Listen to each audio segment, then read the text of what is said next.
Good evening, ladies and gentlemen. My name is Gary Favreau, President of the Chamber of Commerce. I'd like to thank everybody here tonight. I appreciate everybody showing up. We're planning to have a good time tonight. Before we get started, we have a little special thing going on here tonight. We have about 10 of the past King and Queens here, one of the rare chances we get. Would you please stand up? All the past King and Queens of the Carnival.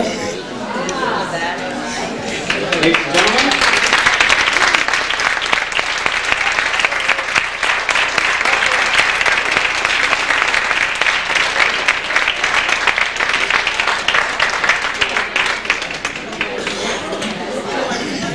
Thank you very much. We're going to have a little prayer first, then we're going to eat, and then we'll start our ceremonies to get this thing rolling. So here's Father. In the name of the Father, and of the Son, and of the Holy Spirit. Amen.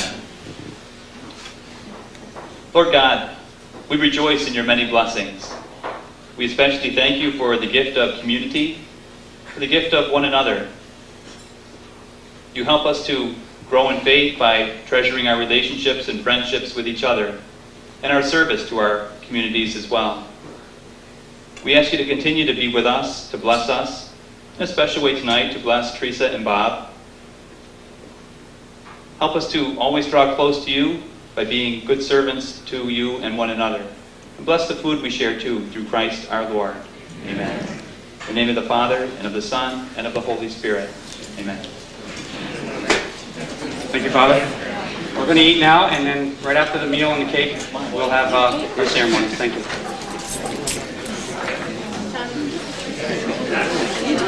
Calvin.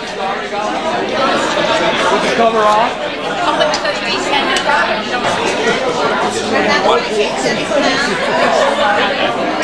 No more here? She's the one that's responsible for the paper and... Oh, that's my daughter Barbara, Brenda.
Again, I'd like to thank you to our 1997 Northern Tier Winter Carnival Ball.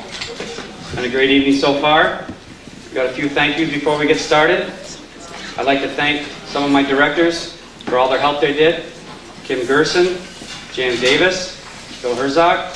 I'd like to thank everybody for helping me out with this carnival ball. They did a good job. For another thank you, I'd like to thank the kitchen staff. It was another outstanding meal. Round of applause.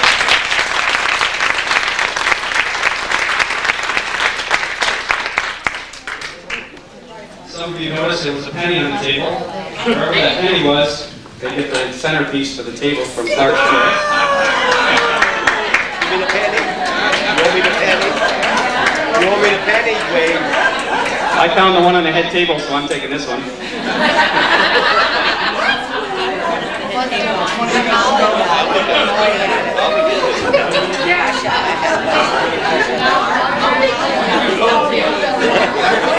Don't you? I'm gonna believe you.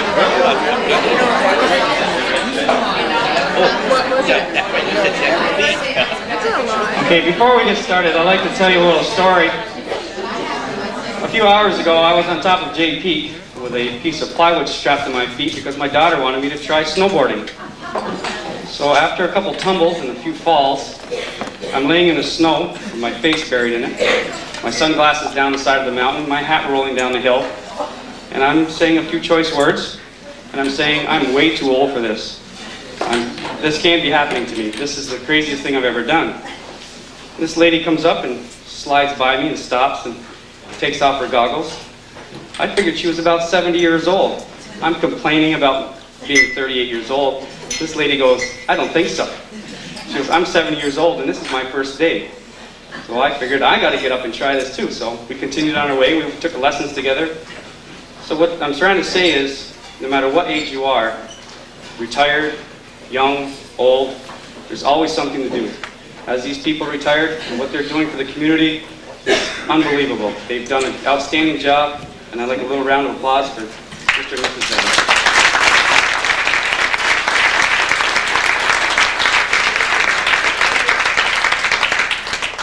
Venne. Okay, I'd like to introduce the Master of Ceremony, Thomas Venne.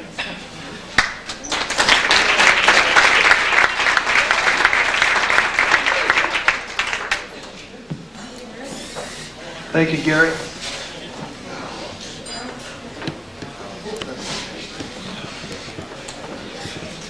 Before I begin, I got one announcement, and that's to you viewers on Channel 21. If it looks like I'm shaking and my voice is a little scratchy, don't adjust your TV sets, please.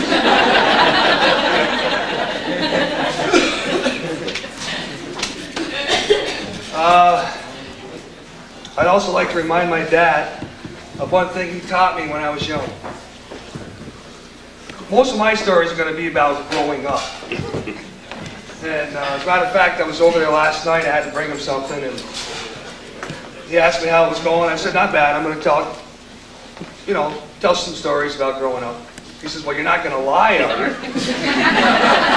said, Dad, I don't need to lie to get laughs. But anyway, when I was young, I came home from school and I told him that some kids were teasing me, and I was a little, upset. He looked at me and his words of wisdom were, that means they like you. If they didn't tease you, then you'd have something to worry about. So, with that in mind, Mom, Dad, you're both going to see just how much we love you.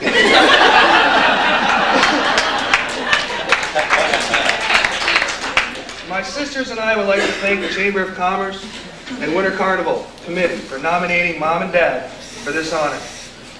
In our opinion, they have always conducted themselves royally. We have always known what special people they are, and we thank God every day we have them as parents. Maybe more so now than we were teenagers. As proud as they can proclaim that they are of us, we can't be more proud than we are every day to have them as our mom and dad. It means a great deal to the entire family to see them honored this way by the community they love so much and give so freely of their time. We are sure that Nana, Papa, Grandma, and Grandpa are looking down smiling and sending you their love. You make us all proud. Mom and Dad, and especially Mom, we love you to the moon and back. Which brings me to my first story. About 26 years ago, my sister Sue was in high school.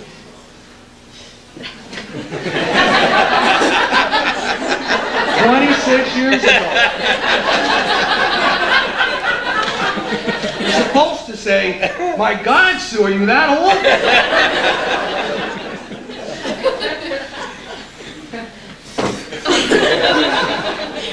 Turn around. When Sue attempted to skip out of high school, she and her friends were stopped on the road they were walking on by the driver's ed card. They assumed there was no way that Mr. Kingsbury would know that they didn't have permission to be out of the building. But lo and behold, who jumps out of the back seat but Mr. Bud Moore? No, Sue was telling me the story and I could see him. "Hey, you birds!" Well, anyway, as they walked back into the building, the same route they had escaped through, all the classroom teachers were in the doorways, arms folded, looking real stern.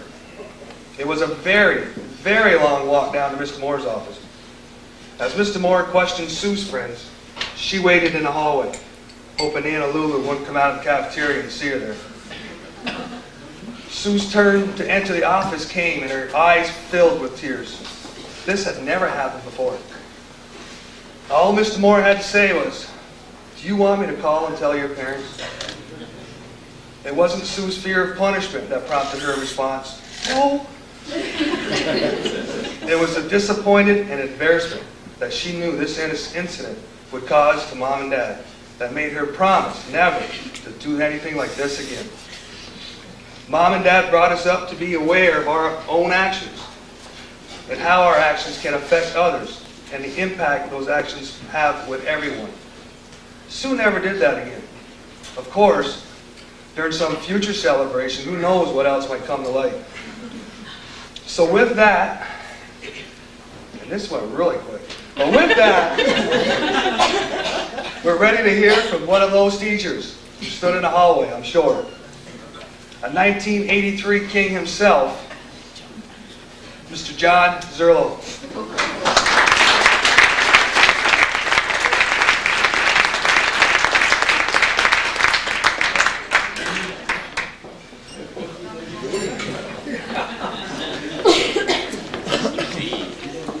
You remind me of my uncles. I was crying.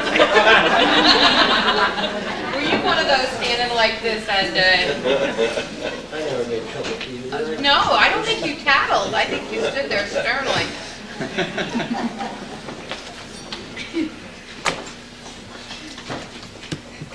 Good evening, everyone.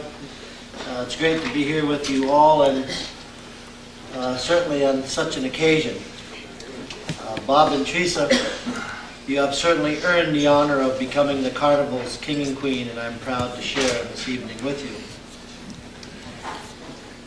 Your unselfish dedication to our Northern Tier communities, your admiration for people, your volunteer work, both church and civic, your countless acts of kindness toward others certainly has not gone unnoticed and is appreciated by all of us. You both served on so many committees that it would take all night to enumerate them. I first encountered Bob when I was 6 or 7 years old, and he was at that time dating my babysitter. This was long before Theresa came on the scene.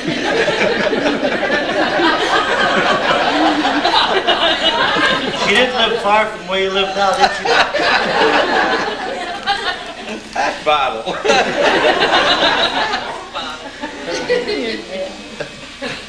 I then became closer to Bob when I was about 15, and he was my Explorer Scout leader. And we used to meet weekly in the basement of his present home. And without a question, that he imparted many values that remain with us all and lasted through our lives. I've served on many committees with Bob, and the ideas and input that he offered was valued and respected by all. Many people consider Bob to be a pack rat. I'm sure other people are going to get involved with this. I know his friend Mr. Patterson is here, and he'll certainly get involved with that. I can remember one time that he was doing something with me. I can't remember just what it was.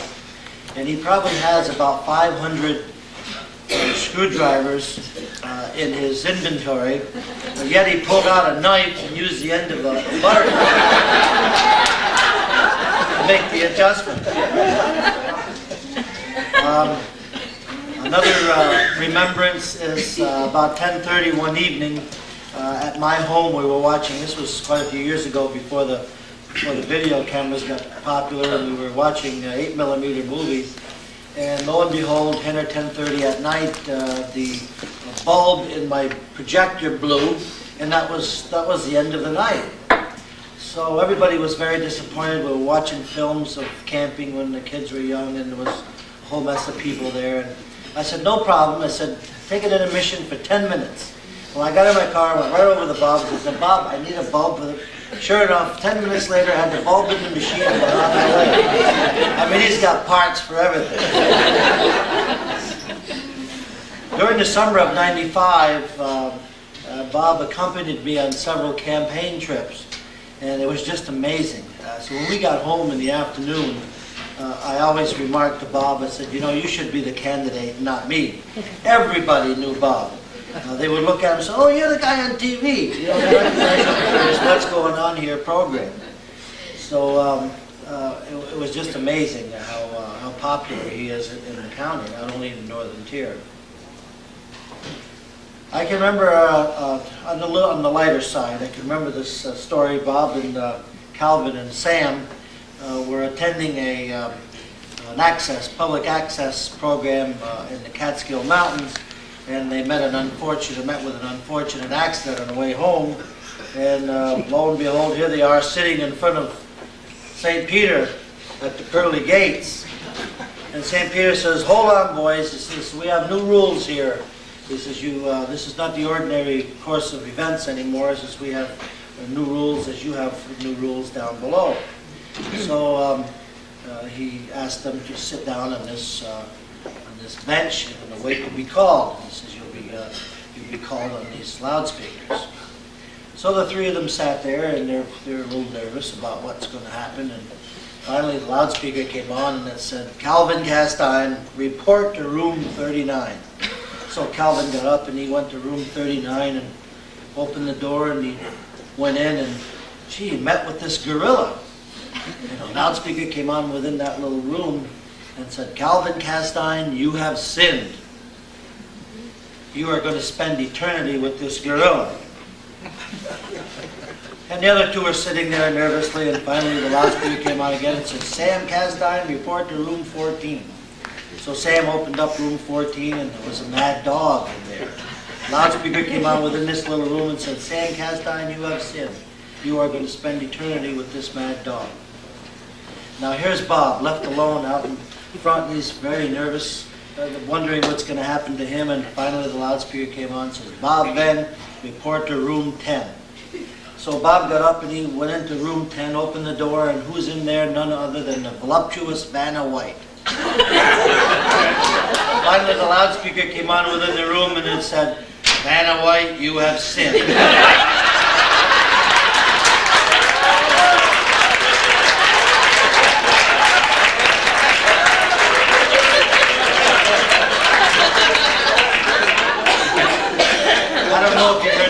I don't know if you heard the time Theresa said to Bob, she says, Theresa, she says, if I die, will you remarry? And he says, well, I guess I would. And she says, would you let him sleep? Would you let her sleep in my bed? Well, I guess I would. Would you let her drive my car? Well, I guess I would. And then she said, would you let her have my golf clubs? And Bob said, no, she's left-handed.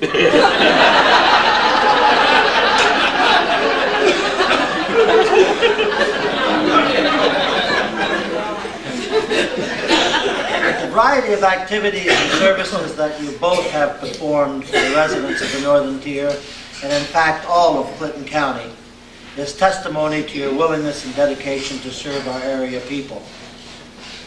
This generous couple are endlessly at the service of their fellow citizens, doing whatever it takes to keep them healthy, safe, and happy. And your generous spirit and active efforts to advance the happiness and well-being of your neighbors is deeply appreciated by all of us. You have both truly been very successful humanitarians. And I'd like to read a short poem by Emerson entitled Succeeding in Life. To laugh often and much, to win the respect of people, to earn the appreciation of honest critics and endure the betrayal of false friends, to appreciate beauty, to find the best in others, to leave the world a bit better, to know even one life has breathed easier because you have lived. This is to have succeeded. And Bob and Theresa, I truly believe you have both succeeded. In a speech class that I once was a member of, I learned that to stand up to be seen, speak up to be heard, and shut up to be appreciated. And before I leave, I would like to extend all of us our thanks and best wishes to you both, Bob and Theresa, and also to the Chamber for the great selection and a successful Winter Carnival. Thank you very much.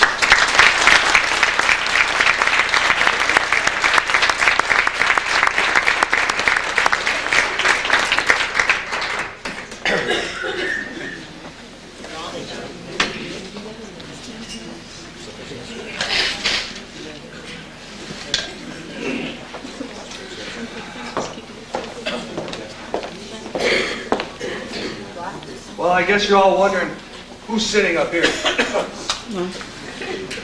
That feels my duty to introduce the people. We'll start on this end.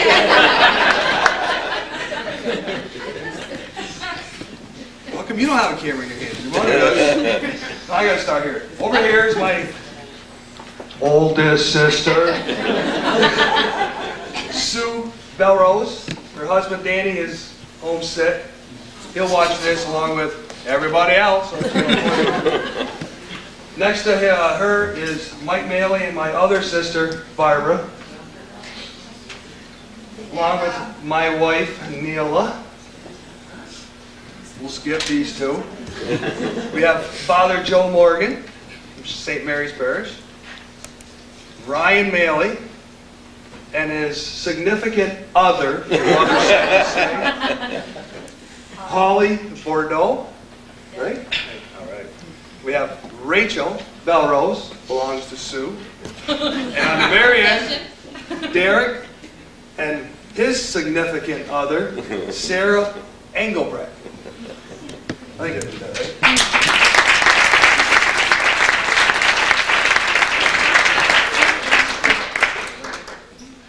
Growing up with, can I say Bob and Theresa? Sure. Okay. As long as you're talking about somebody else. Growing up with Bob and Theresa was great. We were the only kids in town that had the birthday man visit the house. Now, for those of you who don't know who the birthday man is, let me explain something.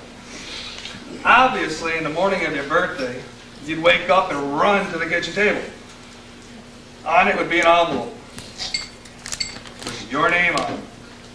And in the envelope, there'd be directions to go look somewhere else in the house. And this would go on for about 6 or 7 times before we actually found our present. Well, there's not much fun there, but one year he put Scrabble letters in the envelopes. And the 3 of us would stand around the kitchen table unscrambling them to figure out where the next clue was. Well, Mom got mad at that because we were all late for school that day. And now that I think back, I can see him sitting there. As we're running around the house, he's laughing. I finally learned who the birthday man was. We also learned how to put things away. As you know, my father is very organized. There's a place for everything, he used to say. Well, I'm out of it. Pretty good. Good job, bro. There's a place for everything. If you didn't put your stuff away, somehow they'd find their way and walk up to the attic. Matter of fact, I think some of my cars are still up there. In their house, some of you might know, there are no dressers in the bedrooms. Everything was designed by Bob, Dad, and everything was built in. You couldn't move nothing. And I had the smallest bedroom. Well, Dad decided I needed a bigger bedroom, so he designed me one downstairs with me in mind. I had bunk beds, one near the floor, and the other one over here. Under this one, I had my dresser drawers built in. Under that one, I had a race car set that pulled out, which was pretty neat. Page 2.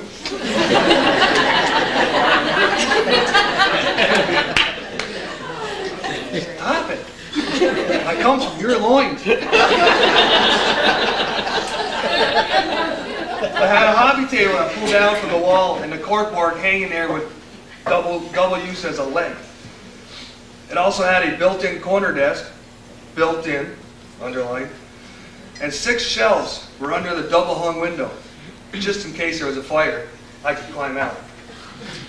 There was a train set which also pulled down from the wall. And you know, I didn't know it back then. I actually thought the room was for me.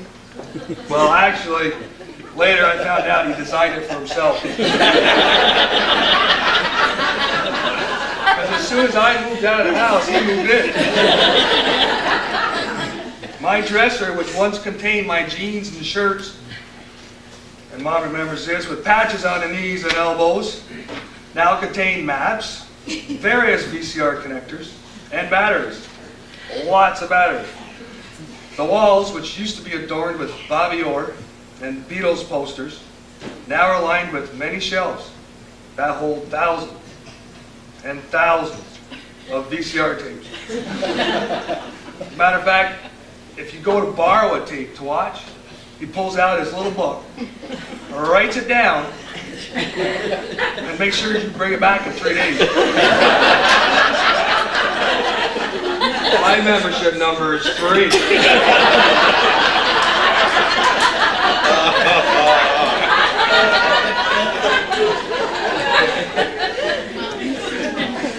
And who better to talk about tapes than our next speaker, who might be the only other person in Champlain to have more tapes than Dad.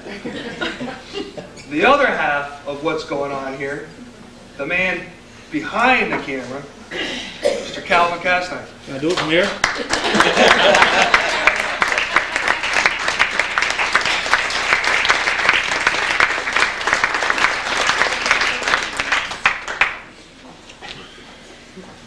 I'm second on the program because I'm the only one brave enough to follow Mr. Zerlo. Judy and I first met Bob about 20 years ago. We'd been married for a while, and we had our son Justin, and Bob was dating our babysitter.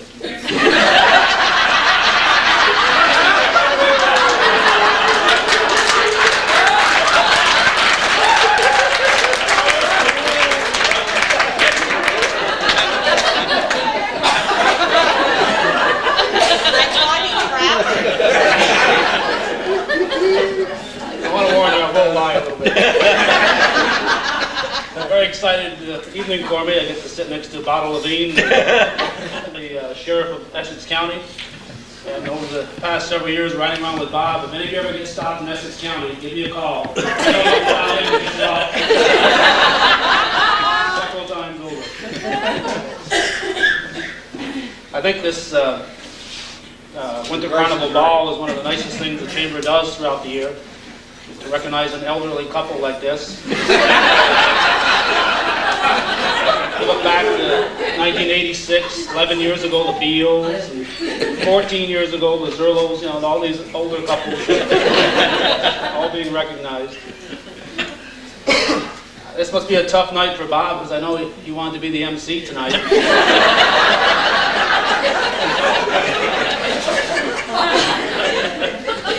And Bob, of course, is an accomplished MC. Back in '92, when I was privileged to be honored by the Chamber, Bob stood up here and said nothing but nice things about me. I think that shows what a great imagination a man has.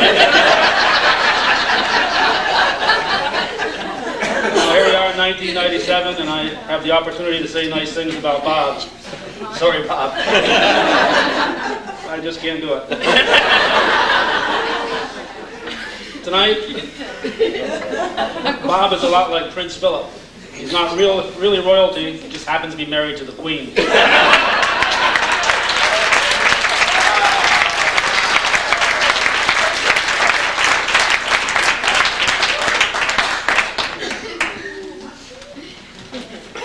Theresa Venne has been called a saint by many people, but let's look at the facts. She's out every day, working for hospice, helping out the elderly and needy as a JCO volunteer. She's out decorating the church. Wherever and whenever there's something worthwhile that needs to be done, you'll find Theresa there giving it her all. But let's keep things in perspective. Her alternative is to stay home with Bob. If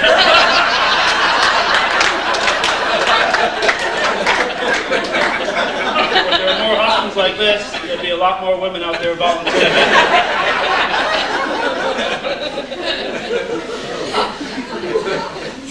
The Chamber had a tough time finding someone to MC tonight when they told Bob he couldn't do it. But they found, wait a minute. It's catchy, Bill. They had no trouble finding nice things to say about Theresa, but it was difficult to find someone for Bob. But they got Tom. And as long as Bob is able to change his will, Tom has to say nice things. He's afraid Bob will leave everything to him.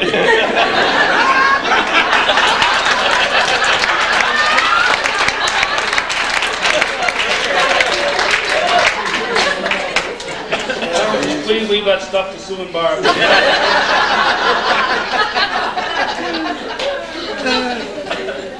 Bob and Theresa really wanted to get into the spirit of the Winter Carnival. They're really trying to get into all this winter stuff.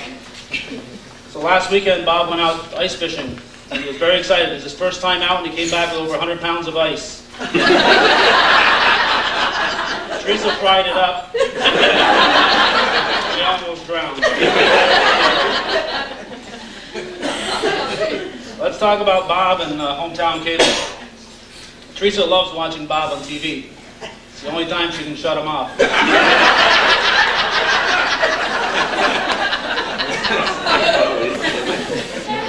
As most of you know, Bob doesn't get paid a dime to do what's going on here at Hometown Cable. And as everyone who's ever seen the show knows, he's worth every penny of it.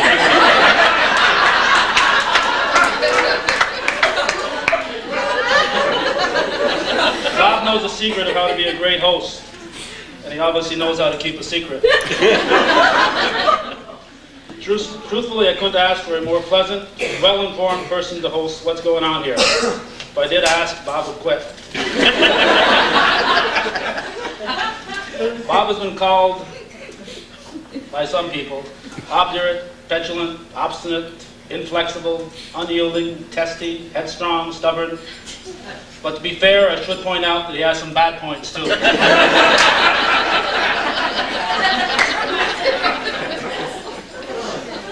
People wonder how Bob and I can get along since we're both so much alike. Well, I tell Bob what a great interviewer he is, and he tells me what a great director and cameraman I am. We just lie to each other.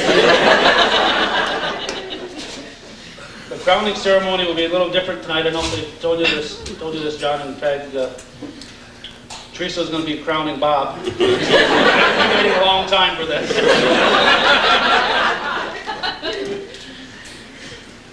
I've known Bob really for about 30 years, not 20. I fibbed about that babysitter part, Teresa. Oh, that's all right. And the thing that struck me the most when I first got to know this man was his complete honesty. I remember when he had his trophy business that now owned by Dick Letourneau and family. A guy named Henry Hutchins was buying some trophies from Vermont. And of course, we have a thing over here called sales tax. And Bob would get in his car, bring those trophies across the bridge. So the guy didn't want to pay New York State sales tax. Bob made sure that they were delivered in Vermont because he is totally honest, and that's how he treats everything he does. And he goes out of his way to do things that everyone else would just take for granted. There's no compromise with Bob. He dots his I's and crosses his T's. And whatever he does, he gives 100%. And no matter what I've asked and how often I've asked, he's always willing and eager to help. He's a very Before this. We're about 3-4 weeks ahead on the show. His mind goes, you'll forget about this.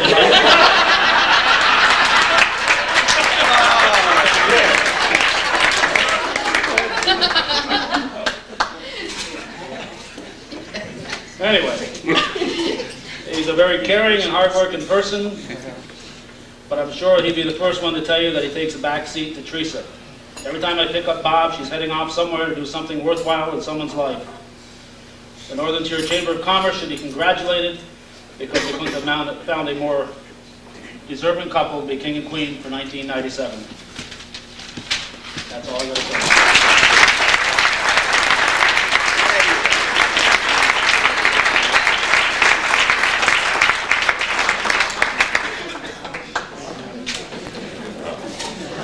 See, I told you I wouldn't have to do any joking.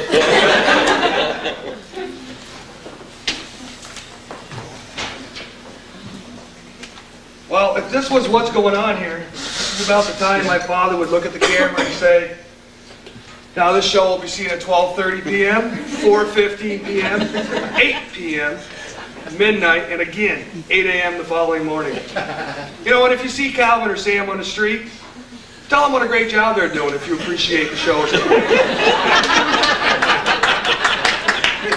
I can replace them.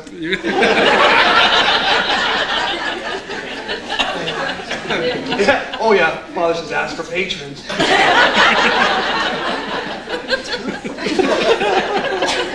Did you write that in there? Dad's interest in caring of the youth and adults' accomplishments of the area can be proven by numerous newspaper articles he spends hours clipping for the scrapbooks he makes and then delivers to the worthy individuals, and the letter of encouragement, appreciation, and accolades he sends to the youth of the area. These efforts, if accumulated, could probably fill this room today. He collects so many newspapers for this gigantic effort, we may as well start a recycling center in his office. So if you've missed a day, like your paper boy forgot to drop the paper off, just give him a call. He's got 3-4 of them. The only problem,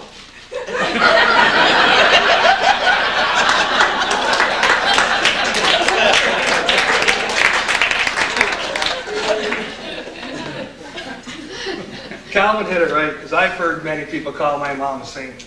And they don't know how true that is. I'm not poking fun at Dad, but don't let this get out.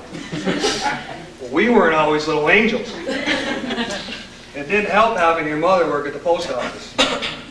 That seemed to be the gossip center of Champlain. Whenever you did something wrong, she heard about it. Nothing got by her. She would always say one of two things, though, when she got home. Wait till your father hears this, or we won't tell your dad, will we? And usually it was the later of the two.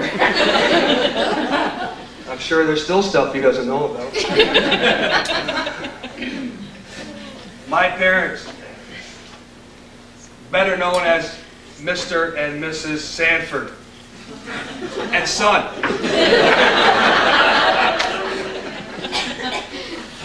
He's not the only collector. Mom collects washboards, Crocs, and other antiques. Dad collects, let's just say he collects. This man doesn't know what it's like to throw away. My sisters and I call it junk. He says it's his stuff. My stuff. But how much stuff can a man have? Of course, if you buy buildings to put it in, you can have a whole lot of stuff. I'm living in one of his buildings now. Building 5. I have 6 and 7 in my backyard. Filled with his stuff. Not only does he have it, he knows where it is. It was about 12 years ago, I was living in St. Albans, and my kitchen sink was leaking.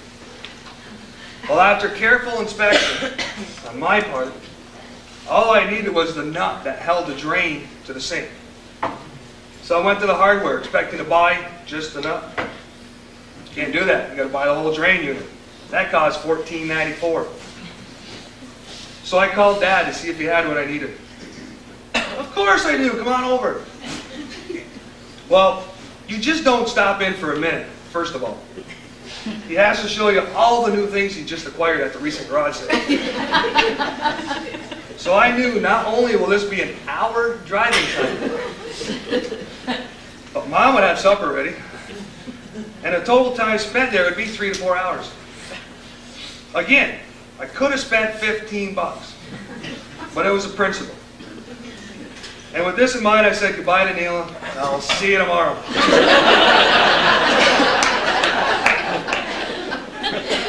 So I get there, and Dad says, "Yeah, go in the backyard, the little gray trailer. Go in the door, turn right.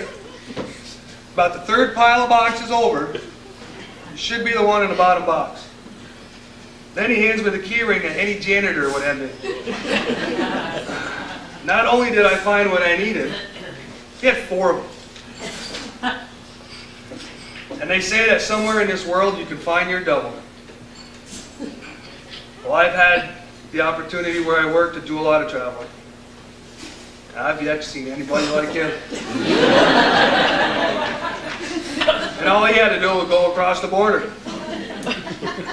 He found somebody that shares the same illness. I didn't think it was possible. This next speaker and my dad now team up in his station wagon and go garage sailing together. So here's a hint. If any of you are having a garage sale this summer, give them a call. It'll be worth your while. Especially if you got a lot of folks. So now, I'd like to introduce a man who agrees with my father's motto. You can never have enough. Mr. Wayne Patterson.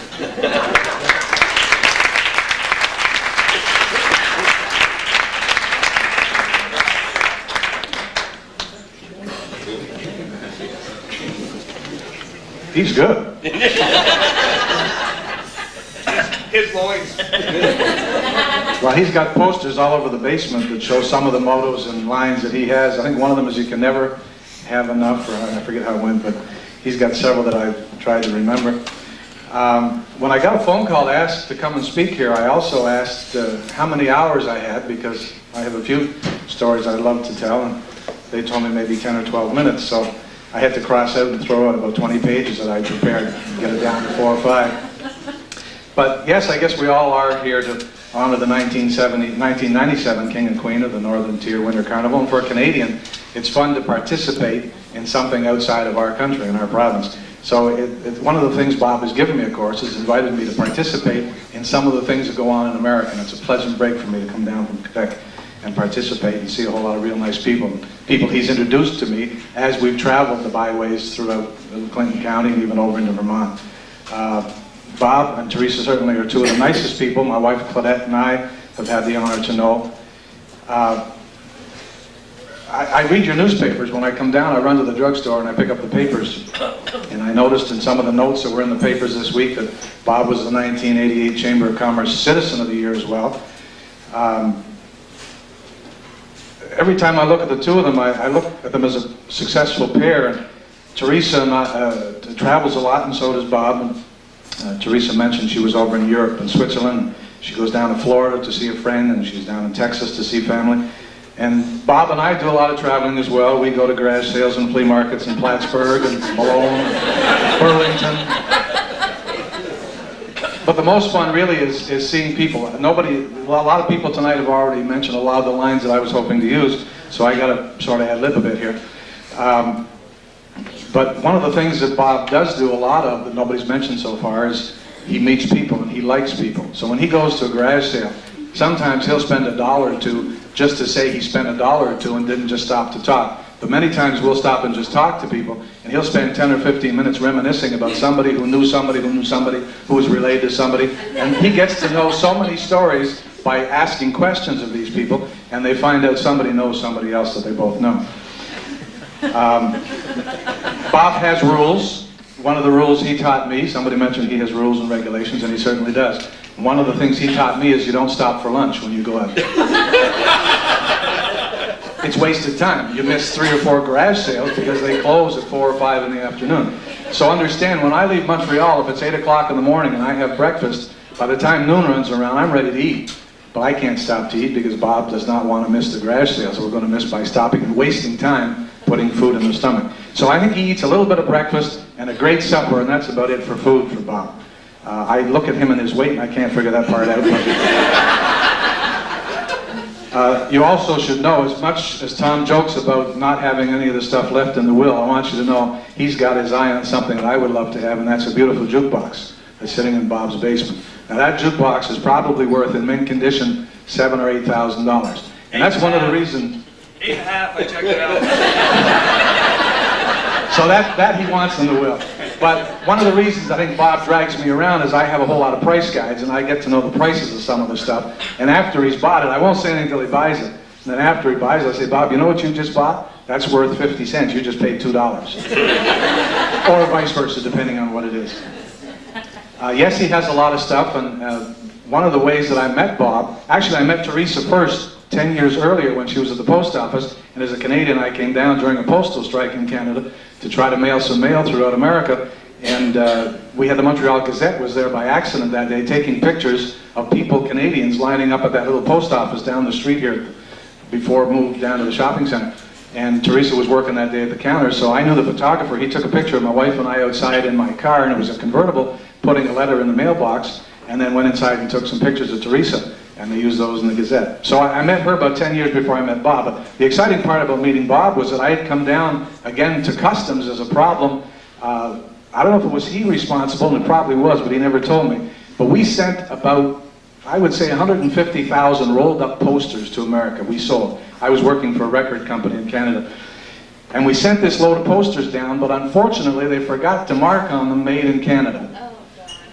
And I think one of Bob's jobs was to stop product coming into America because it wasn't marked clearly, made in Canada. So they took the 40-foot van, parked it on the side of the road, and said, you got to come down here and sticker this up, or if you want, maybe we can find somebody down here. Now, we figured there's probably 20 kids lined up outside somewhere in Plattsburgh or Champlain, someone would be happy to put stickers on, but we would be stubborn and fight the system, and we'd send our own people. They're not going to make money on us. So we sent a whole lot of kids down, we stickered these things up, and we had a little conversation. Next thing I know, Bob's got this mirror in his window that it's different. It's something I guess you put on the back of trailers as well that helps you see bigger outside. And he had one of those in his office window, and I started looking at that and talking. And we talked about collecting, and then we talked about jukeboxes, because I was into jukeboxes in that area. And next thing you know, we found we had something in common, that was antiques and collecting. And that's how I got to know Bob. God, my wife has killed me ever since. Bob and I travel every now and then, much less this past year or two, thankfully for the wives, than we used to. You may not have seen us on the road as much because they have been clamping down because we're running out of space. Bob and I at one point were sharing Frankie Monette's barn. We rented the bottom part of the barn, and we put a line down the middle, and one side was for Bob's stuff and one side was for my stuff.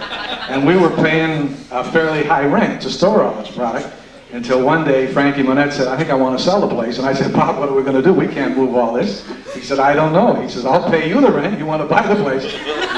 So I got suckered into buying the place. And when I say suckered in, if you saw what happened here in November with that flood, you understand what I'm talking about. I was suckered in. Poor Bob and I learned a lesson. We maybe shouldn't collect so much. We lost a few books in the flood.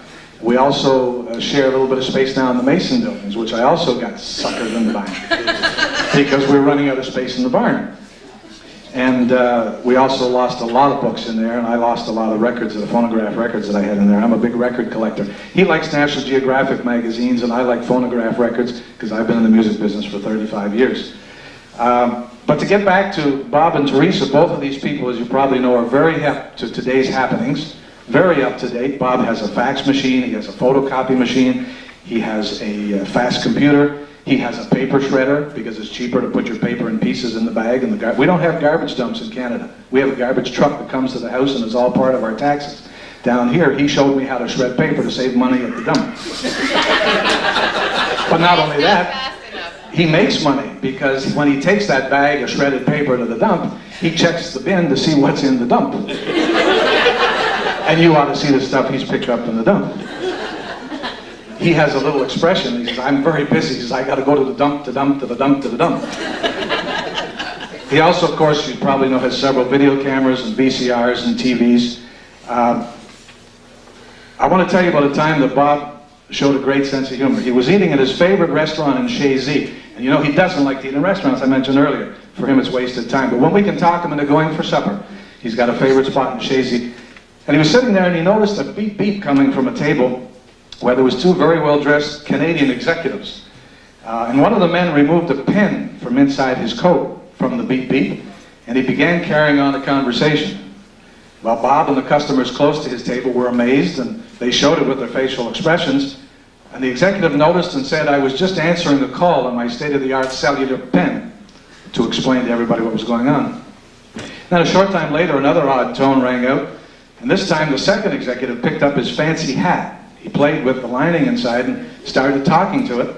And after a few minutes, he put it back on the chair, and he also noticed they were all amazed again, and he said, that was a call on my state-of-the-art cellular hat. Well, Bob couldn't get over how cool and new these gadgets were, but he thought he'd get even, and he said after enjoying his great meal, he shyly let out a very loud burp. And then, not to be outdone by these two Canadian executives, he said very quickly, anybody got a piece of paper? I've got a fax coming in.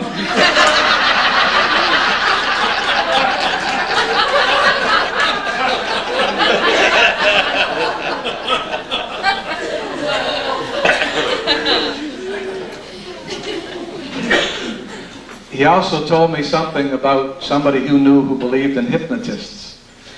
And apparently this fellow was a principal in a school.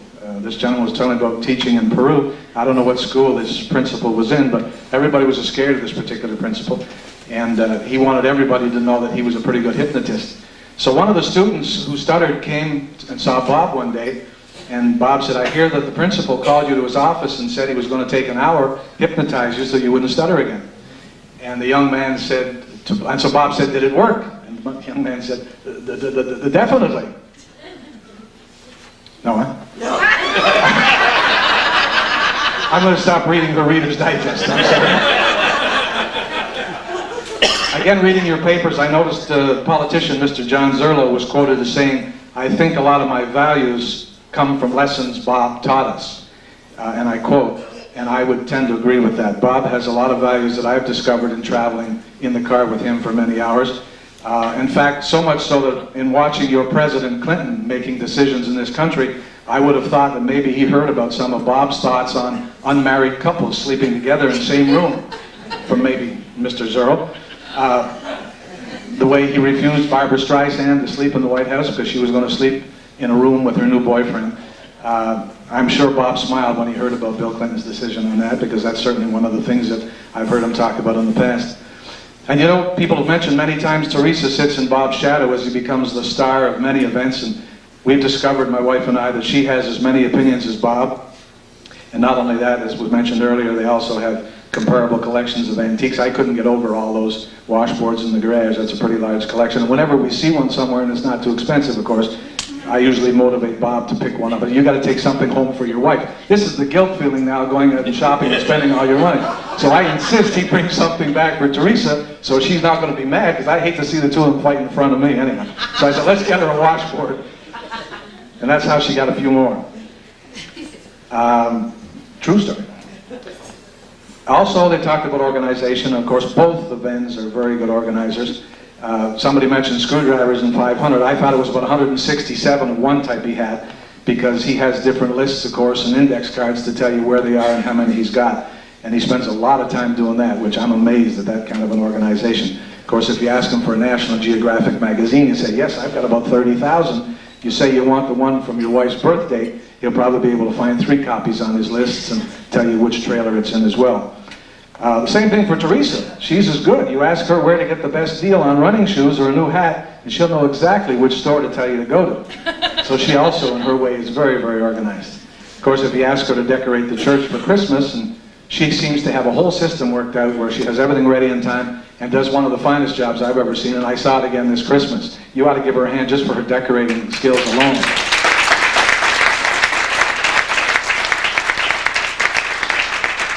I don't know if you know it as well, but Bob will stay up until 3 or 4 in the morning, and most of the nights that's when he's up. I'll call it midnight, and of course he's just getting started and doing something in his basement. He'll be playing with his VCRs, making copies of videos of his latest class reunion for some sick ex-student who couldn't get to Champlain, probably living in Texas or somewhere. And believe it or not, of course, he does it no charge. I've never seen him charge anybody for any. He goes and spends the stamps, and he'll do it the next morning. You call him up and say, can we go garage sailing at 10 o'clock? He say, no. So I got to go to the post office first, and I got to go deliver all these VCRs that I worked on last night. Never charges a penny. Of course, he would never say no to an old Life magazine you might have in your basement, or maybe a couple of old postcards from the 1900s in Rouse's Point.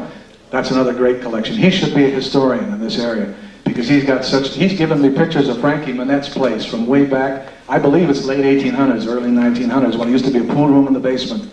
And there's more history to be learned from what he's got in paper on his shelves. He's a museum in itself. On her side, she'll stay up all night as well, but she's staying up with probably one of her hospice patients in Plattsburgh in a hospital who may be dying. So they both have irregular hours. Mind you, she seems to get up earlier in the morning than he does. She's the one who usually answers the phone. Both of the Venns love to shop. Bob, usually in dollar stores. Get him in there, it's hard to get him out.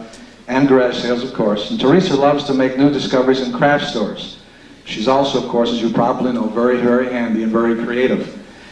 There are also 2 of the few ex-civil servants I know who seem to know how to keep a balanced budget. And I would suggest their advice is available, politicians, to anybody who needs it. I find they're real good at that. I mentioned they both qualify to be local historians, because when I sit and listen to some of their stories about what went on in this area in the last 50, 60 years, they both have as interesting stories. And of course, some of the things I've watched and enjoyed was Bob's stories on the bootleggers, for instance, which gives us Canadian and American history, because a lot of Canadians, of course, were involved in the bootlegging. But it's things that if you didn't see it on the cable TV show here, or you didn't sit and talk to these people, you never know about the story. I don't know if it's in history books, but certainly what he showed, I don't think you'd ever see in the history book. And he has a know-how on how to ask the right questions to get the right answers. And he's never satisfied with an answer, because it always leads to another question. I think that's a big part of his success. Knows how to ask questions and continues to ask, knowing he doesn't have any of the, or all the answers. We also got news from Traveling Tom. Apparently he came back and told his father about a story about downsizing over in Scotland. And I don't know if you know, but Tom's been spending a lot of time over there. And he came back with a story that might interest the priest here tonight. But this apparently now is touching the churches. And there's a priest over there who has just downsized by getting rid of the church organ and has put in a karaoke system. He's got a huge screen up on stage, and he plays these video discs that have 238 different hymns, apparently, with all the words that flash on the screen. This is a true story. So we're now talking about downsizing, which is something that's happening, and Bob is always interested in hearing about new stories. Incidentally, we did get a telegram from Dr. Southwick, Bob. He asked me to make sure I tell you that stop jumping over fences. He doesn't need your business. I'd like to propose a program for one of your next shows as well. I'd like you to start interviewing Canadian tourists who've been coming down here. I read about the Rouse's Point newspaper specifically lately, talking about how they want to encourage and motivate Canadians to come back to spend our Canadian dollars down here. And I'd like you to do a little survey on Canadian tourists going back, saying what annoys them the most or what stops them from coming back more often. And I think you're going to find one of the questions is they're tired of getting Canadian pennies in their change. And the funniest thing happened here tonight. And I thought about this afternoon when I made my notes. The funniest thing happened was I happened to get the penny under my plate. And what do you think it was? A Canadian penny. So I got the centerpiece and a Canadian penny. Ladies and gentlemen, Bob and Theresa Venne are what I call good people. As you've seen, they've raised a fine family. They are doers, not talkers. And tonight, the Patterson family and your community showed their love and respect for the Venne family. Félicitations and God bless.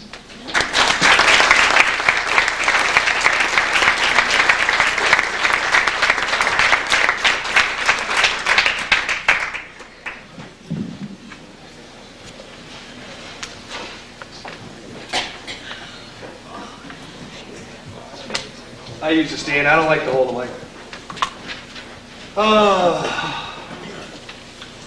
Wayne said something about how Dad gets to know people at garage sales.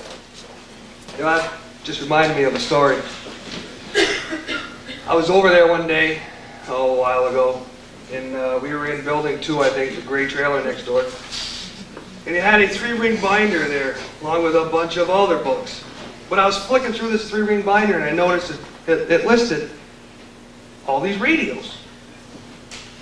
And I'm reading along, and it says Panasonic radio, paid $250 for, you know, blah, blah, blah, yaki, yaki. Like, going down and flicking through, and he's talking to me, and I'm talking to him, and I get to one that says, red Panasonic radio, plastic. Paid $2. February 13th, rainy Saturday afternoon.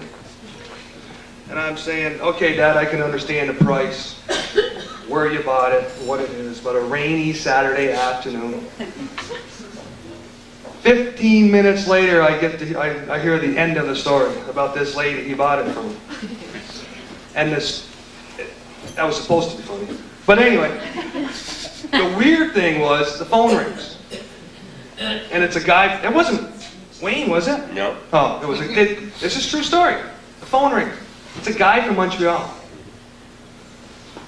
And I was really scared then, because the guy wanted to know if he could buy that radio that I pointed out in that 3-ring binder of 120 radios.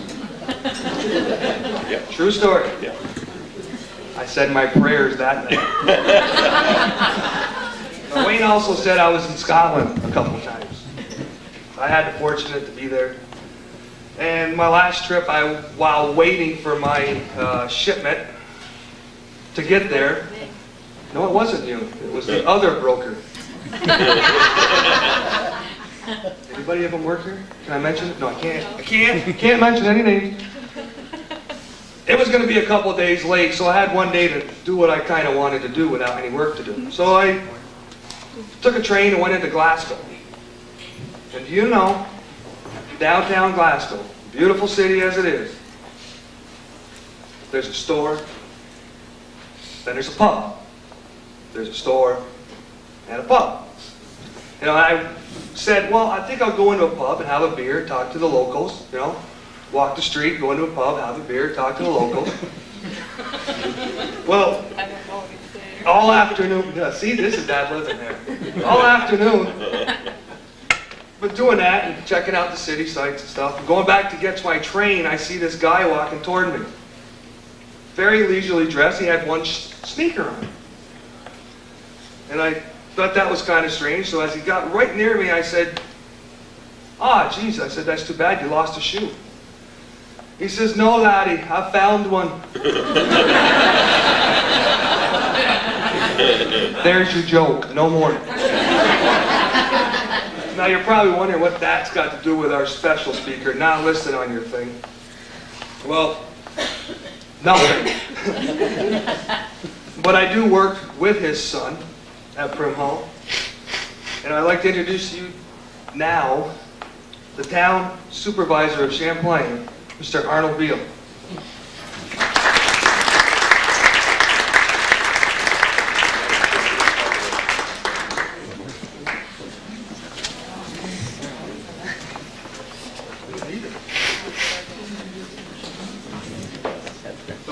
I'm thinking.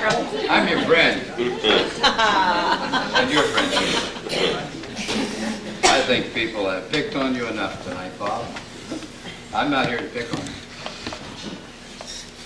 I would like to know if anybody has really informed you what your duties are as queen and king of this carnival.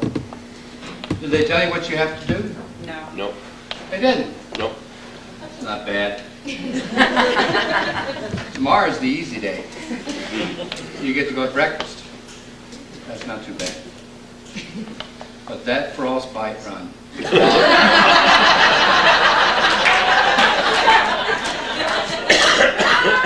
It almost killed me. And I just made it out the door. But there's another good point. You have the parade. Be in that, riding in a nice convertible. Nice summer sun shining on you. That'll be good. But they've got a new program this year. I don't know if they've told you about it yet or not. It seems that the firemen are looking for somebody to sit on their dunk stand.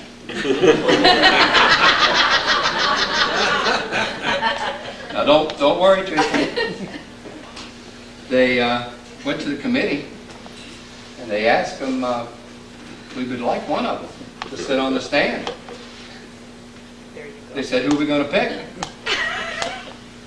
Well, you know, asking you too, you know that one of you is going to volunteer first, and you know who that's going to be. So Marlene and I suggested that they draw straws. And they said, it's okay. But we know that we couldn't get you two together, so Marlene and I drew the straws for you. For once in my life, I won. You get to sit on the stand, Bob. The balls are 10 cents a piece. So I think we'll have to sell all the balls.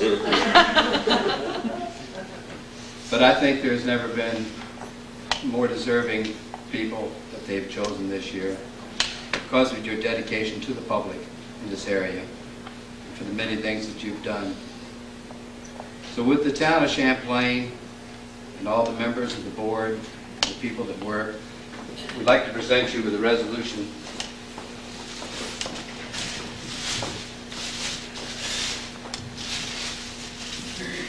Last year I almost broke this when I picked it up.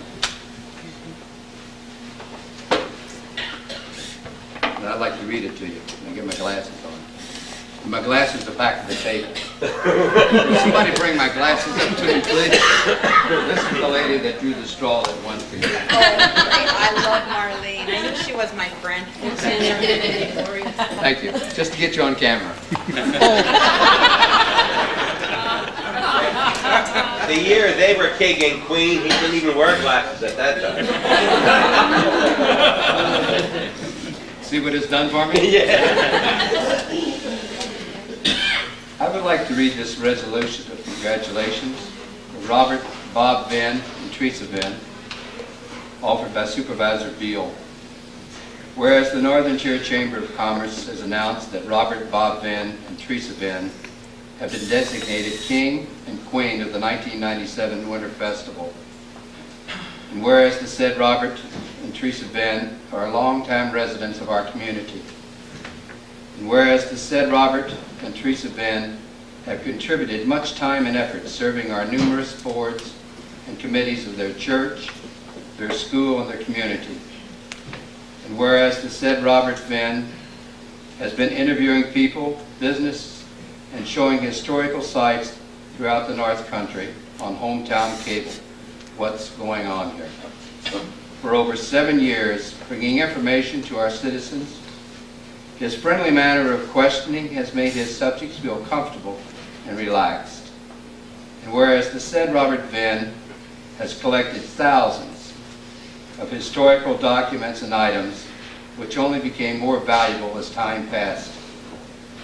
And whereas the said Theresa Venne continues her voluntary work by now serving as chairperson for the Jerry Lewis Muscular Dystrophy Telethon, a test reader for special education students, chairperson of the Heart Fund, Cancer Fund, the March of Dimes, and St. Mary's Church Decorating Committee, and volunteering work with hospice.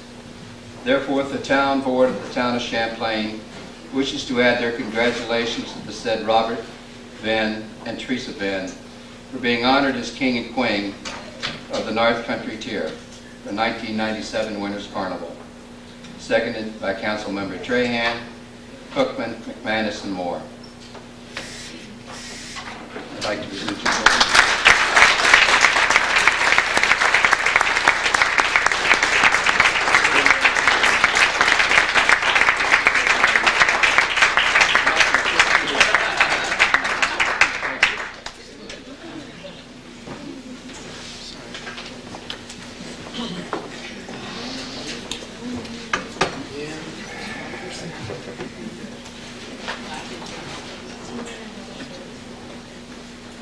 Dad, you need another soda? No. Okay, no. Thanks. Their role as parents has been carried into the next generation as grandparents. They have guided each of us as we have tried to emulate their caring and structured parenting skills. We know that it's been difficult for them at times to see us struggle as parents trying to make the right decisions about our children and coming to terms about when to start letting them make their decisions on their own. Though the look on Mom's face was concerned, yet fleeting, she never interfered. She waited for us to ask her opinion. We know that Derek, Rachel, Brian, Robert, Jordan, and Sierra appreciate and love you both very much. They will one day thank you for the attributes they have as human beings. They have inherited them from the very best. By the way, Dad's initial opinion of the grandkids' names was to be expected. Derek, D-E-R-E-K, was named after Dad's father, Derek, D-E-R-R-I-C-K. But not only did Dan and Sue spell it differently, Frederick, F-R-E-D-E-R-I-C-K, was Dad's father's given name. They really messed it up. We kind of think Derek's okay, though. He's the best. Rachel was okay, but nothing could ever be purchased already monogrammed, since they put an extra vowel in it. Brian, according to Dad's opinion, is supposed to be someone's surname, not first. Jordan is a river in a country he has yet to visit. Sierra is a mountain range or a car he has yet to climb or test drive. And it seems that only Robert was correct and acceptable at the time. We all wonder why. Regardless of the name being, Mom and Dad show their continued love and support as parents and grandparents. The 12 of us are very fortunate indeed to all live within a half hour of their home.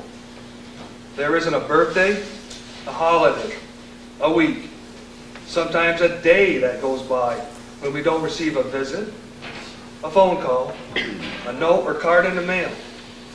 They are there for us, and we are there for them. They deserve no less. At this point in time, the 3 grandkids in attendance would like to pay homage to their royal grandparents.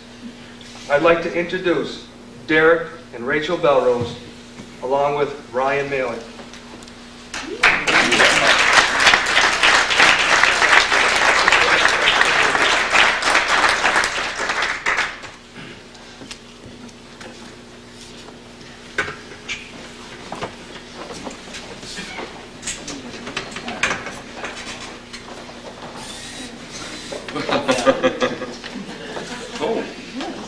That's not flowers.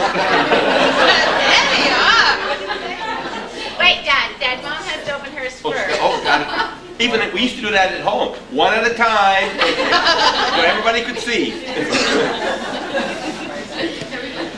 What'd you get? What'd you get? You have to.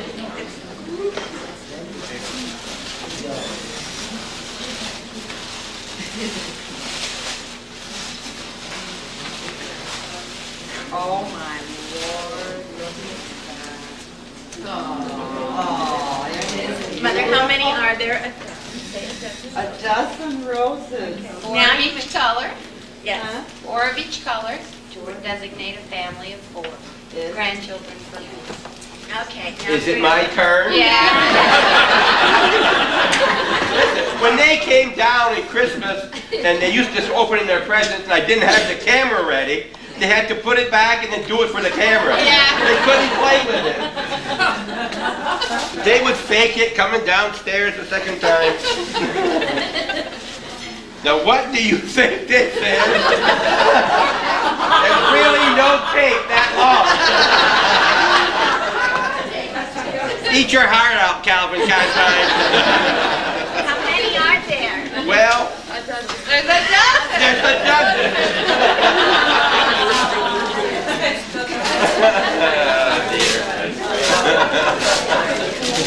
Thank you very much. It's heck when they get as tall as you are. Look at this. Ryan, thank you very much.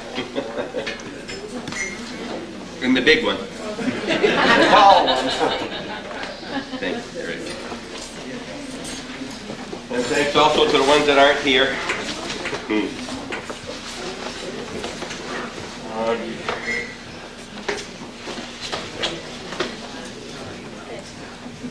Wow, more tapes, huh?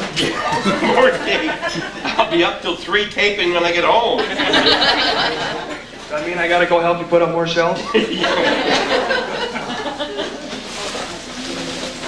Yes. Very nice.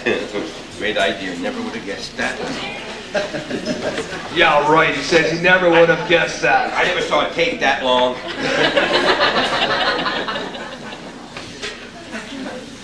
Hey, Mom, do you remember what Dad said when he brought home his first Betamax recorder? Remind me. I remember. He said, I'll just have a dozen or so tapes. Honest. Well, I think those original dozen tapes had some rabbit genes in them because they sure did multiply. Now I like to go back when we all moved out. They had the house to themselves. Mom was still cooking for 5. And Dad started collecting. I lived away for about 1.5 years and I decided I'd like to move back home. Well, while I was gone, I bought a motorcycle, which I could never do living there. Especially the way I treated my mini bike. But that's a story we'd rather not talk about, right? Right. Evil Knievel was my idol. Loving it, evil! Before moving back, I had to ask their permission. There was no problem there. I then told Dad if he wanted me to sell the motorcycle, I would. And to my surprise, he said, no, that'd be all right. And he even let me park it in a building. Number 3. The only rule he had for me was I had to be home by 1 a.m. Heck, Dale, you remember we were 21. That was early. But it was his house, and he was my dad. There was a couple of nights I missed it, like 5 or 10 minutes, and slept in my car in the driveway. But I know he looked out the window to make sure I made it home all right.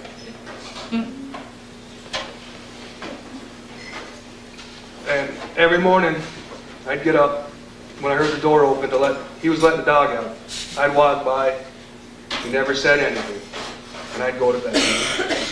Well, one Saturday night, my sister Barb was home. She got there before the curfew. She was always getting home before the curfew.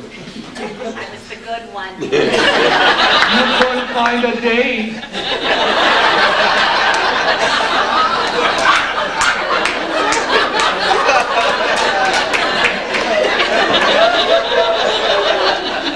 Ad-lib. And again, I didn't quite make it on time. But I noticed her bedroom light was on, which meant Dad hadn't taken over the girls' room yet. Anyway, a little knock on the window and she let me in. I'll never forget her for that. And this might be the first he hears about it, but I knew Mom all along knew.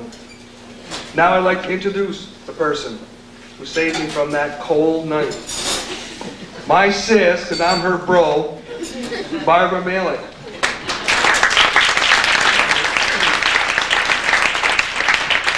Might be a while. I only have a few words to say about my parents. A few stories to tell. No, really, it's just this. I'm the shy one. Yeah, right. Who's not speaking tonight? Let me begin by saying that I am Princess Barbara Malley, one of the 3 heirs to King Robert and Queen Theresa. As Ralph Cramden always said to his wife Alice, I am the king of my castle. And now Dad may utter those very same words. However, we all know that Queen Theresa rules the kingdom. I have a story to tell you about Bob Venne, the jokester.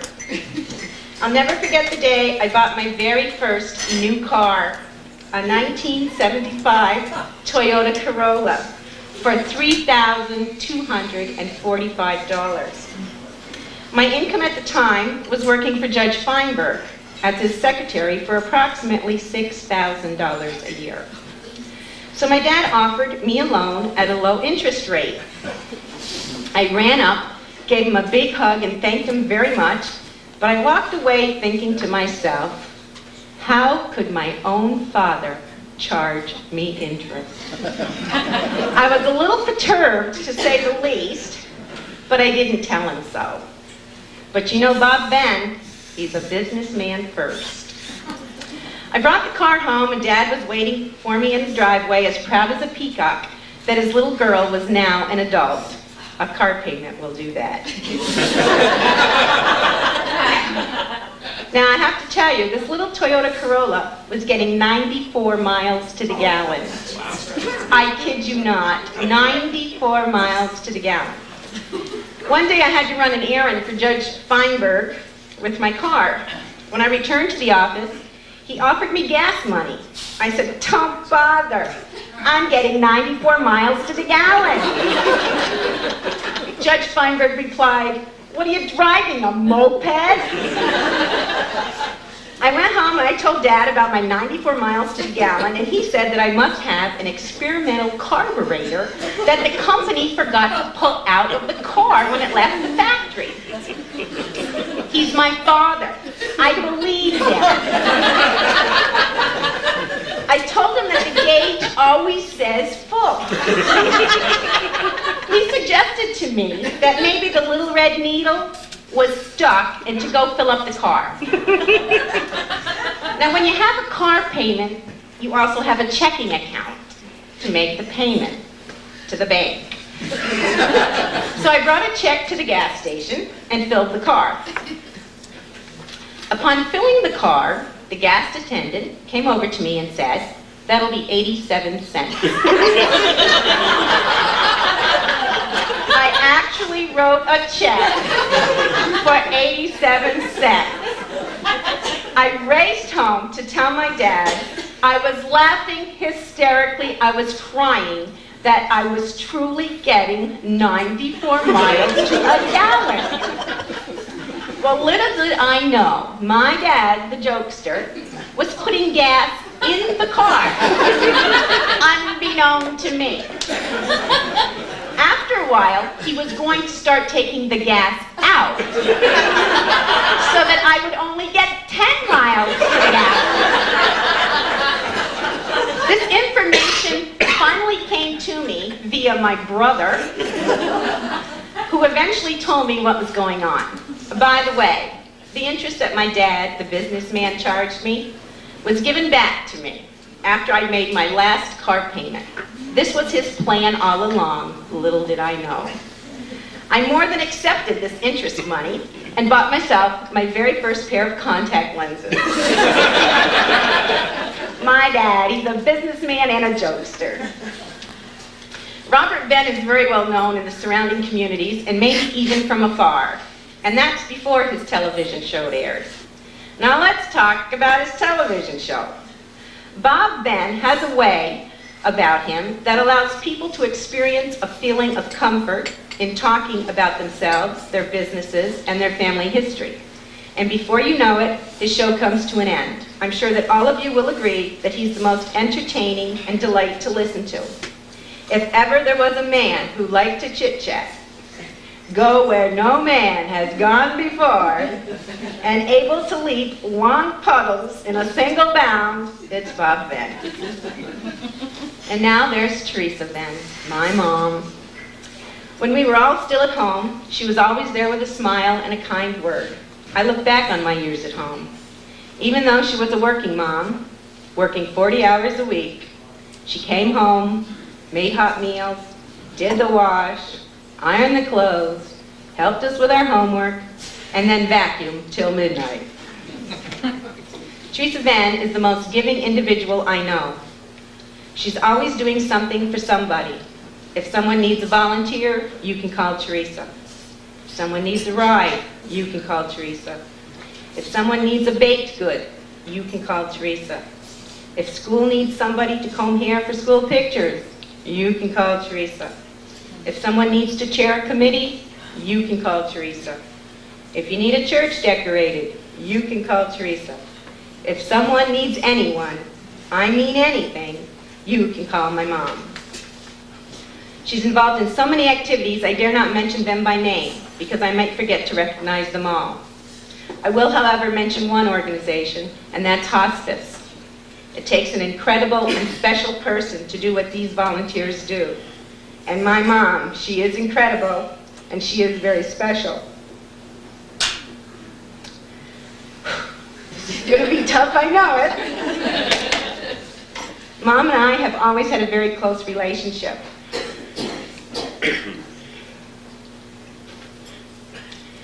And I can say, from the bottom of my heart, that she is my best friend, and I love her dearly. Pause. Break. Soda break, soda break.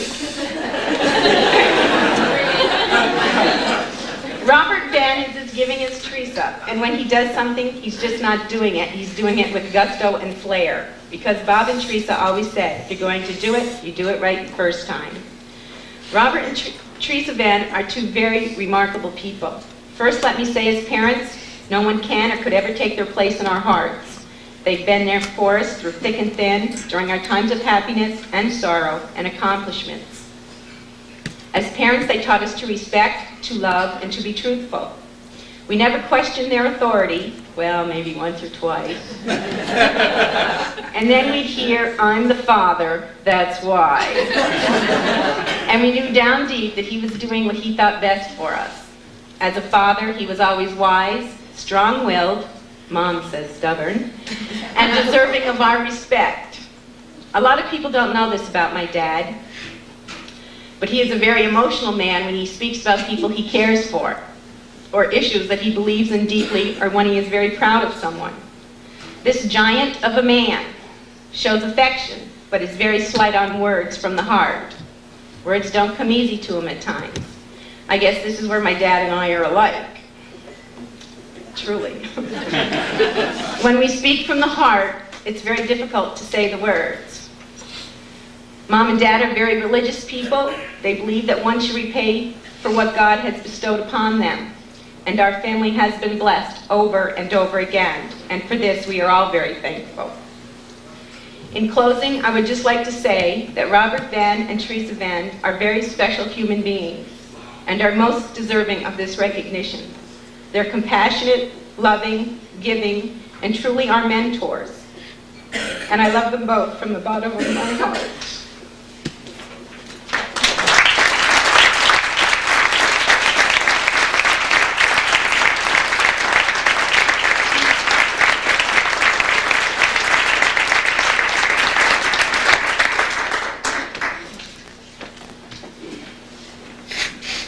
Now I gotta.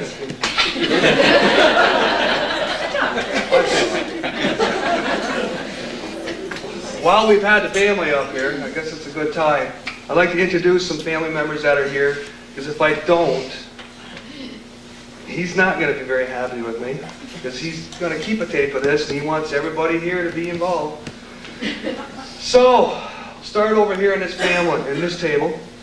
We have, and I'd like you to stand up, please. Andrea Light, Bonnie Dorman, Viola Gagnon, Genevieve Laundry. Sister. Go ahead. In this table here we have my mom's brother, Bobby, and his wife, Virginia Gay.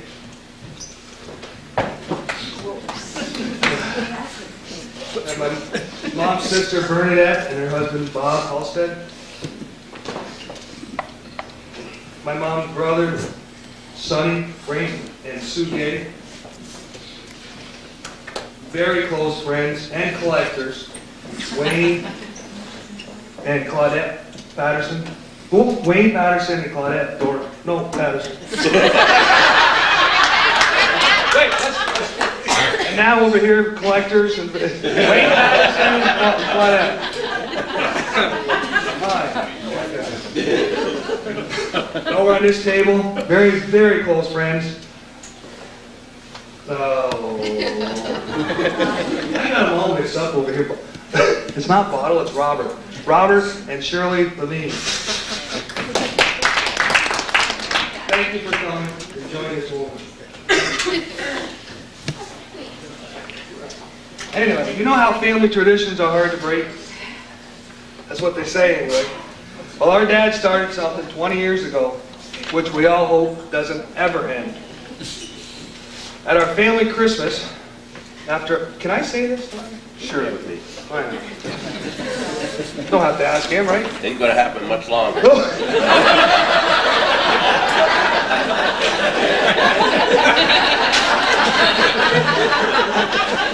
I think I just inherited everything. Well, anyway, at our family Christmas, after all the presents were done being opened, we all got an envelope which contained a check in the amount of the number of years, or number of Christmases we have spent with him. Now again, this happened 20 years ago and has been going on every year since. I'm 40. And he was given a check to his mother. And she said, but I'm older than that. And my father said, but I haven't known you all those years. I still remember that day. And we'll all be sad that when that day comes, and he keeps saying he's not going, but we all hope that he leaves a checkbook so we can continue on with the tradition. One thing you notice when you grow up and have kids of your own is that you see your parents in all your own actions. Quiet over there, please. I find myself taking on both of their traits. I'm the easy one when it comes to punishments. If I was grounded for any reason by Dad, Mom would find a way to get me paroled early. 2 weeks! 2 days I was scot-free. But get on my bad side and I'm like him. Watch out. I also find it hard to, and boy, I hate this one, folks, throw stuff away. And I've been to all the best doctors.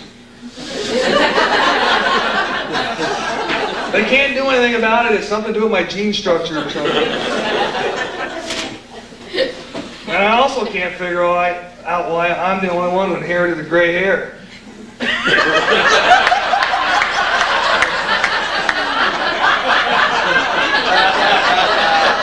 didn't know I was going to say that.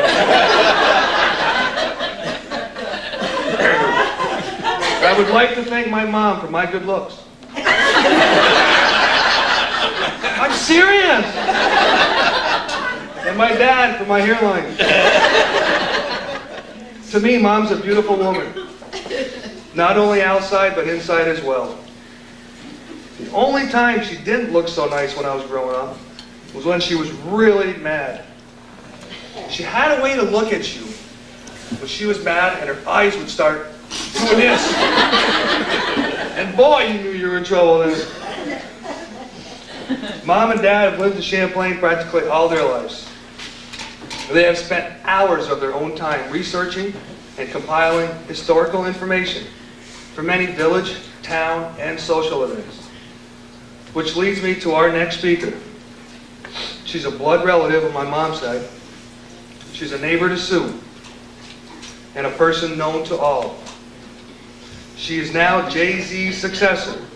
I would like to introduce to you our county legislator and past queen of 1990, Celine Paquette.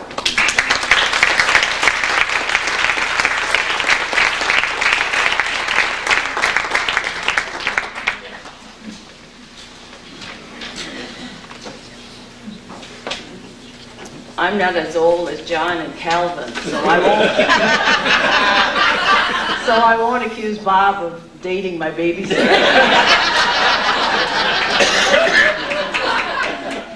I'm also going to take a page from John's speech class and keep this short. First, I want to congratulate the board of directors of the Chamber for its selection of Bob and Theresa as our 1997 King and Queen.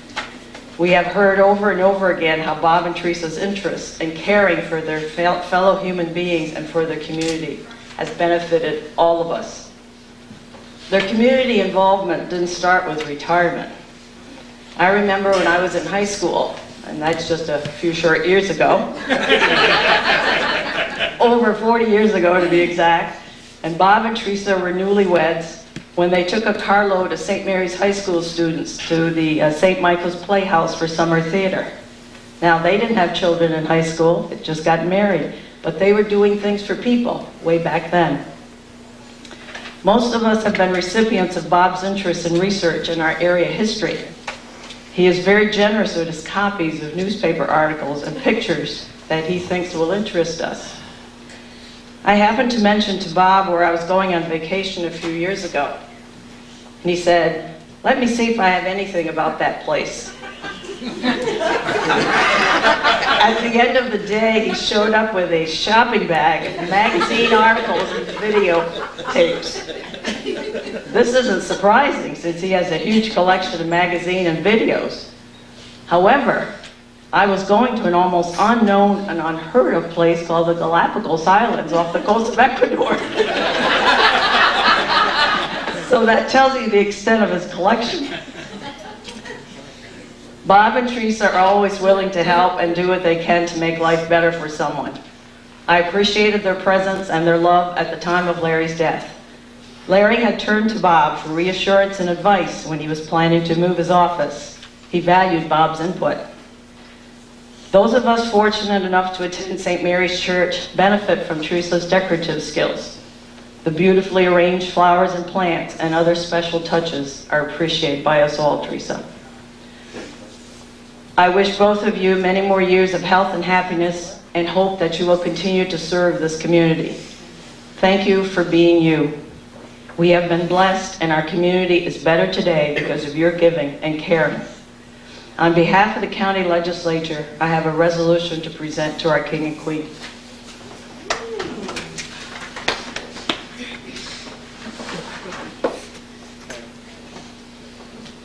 Resolution number 85, congratulating Bob and Theresa.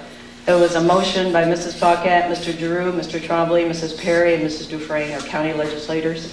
Whereas Bob and Theresa Venne of Champlain have been selected King and Queen of the Northern Tier Chamber of Commerce 19th Annual Winter Carnival, and whereas Mr. and Mrs. Venne are well known in the Northern Tier for their generosity, their involvement, and their outstanding enthusiasm for their community and their neighbors, and whereas both Bob and Theresa are willing volunteers and have assumed the leadership role in numerous committees, fundraising drives of various organizations, and whereas this remarkable couple can take great pride in all they have accomplished, their kindness to others and their personal support to those in need make them a most deserving couple to receive this honor from their friends and supporters in the community, then be it resolved that the Clinton County Legislature commends the Northern Tier Chamber of Commerce on its selection of Mr. and Mrs. Bob Venne as King and Queen of the 19th Annual Winter Carnival, And be it further resolved, this legislative body extends its warmest congratulations to the new King and Queen as they receive this prestigious award.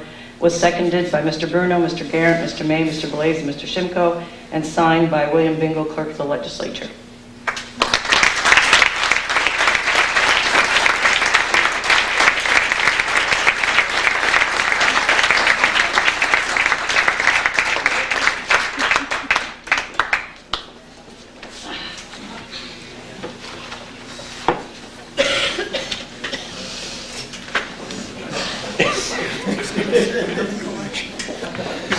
Another building. Need another building. Oh, jeez. You ain't putting any of mine. I'm gonna change the, sorry, Father. All right. Save the best for last. I would like to open the floor to anybody who might wish to say something on my parents' behalf. You don't have to come up here. You can just stand and say something from the table if you'd like. They're shy. Right here. Oh, there we go. Oh. You gotta stand. Stand there. Stand, please. I can remember when I was younger, I would go to see my grandparents and spend numerous hours either in, I don't know which building number it is, but the gray one off the side of their house, and in his office downstairs, and Grandpa and I would take apart radios, televisions, VCRs, anything. And from what I can tell, unscrewing screws and other things, I learned to take off the top of a bottle when I was younger, and because of him I made messes and learned, well, thank you.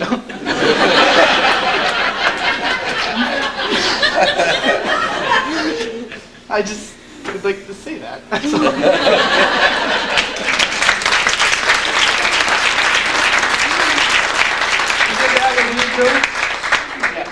I remember being 8, going to the dump, throwing the stuff away. Oh, we fished TVs out of Wait a there. minute. No. This was before this was a landfill.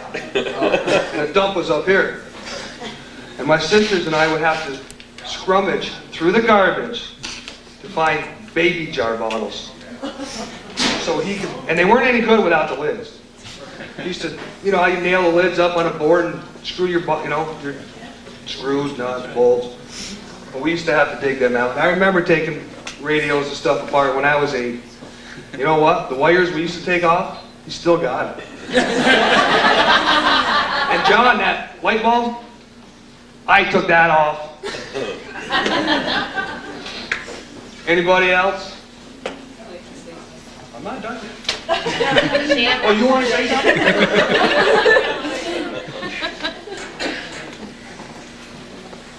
Not prepared.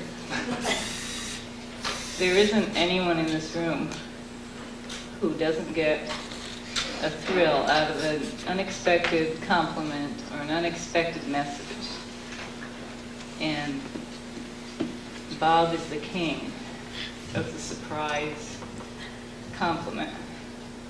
I'd written a book about our church last year, and when Bob jumped over that wall and was lying in the hospital bed on his back, he created an index for my book, which I'd neglected to do. And he showed up at my office one day and handed me this index, which was unbelievable. And it made my day. And it made my daughter's day when he sent her a letter complimenting her performance in the school play. And I'm sure he's touched everybody in this room in that way. And what can you say? And Theresa, for putting up with him all these years. We all ought to send you a note.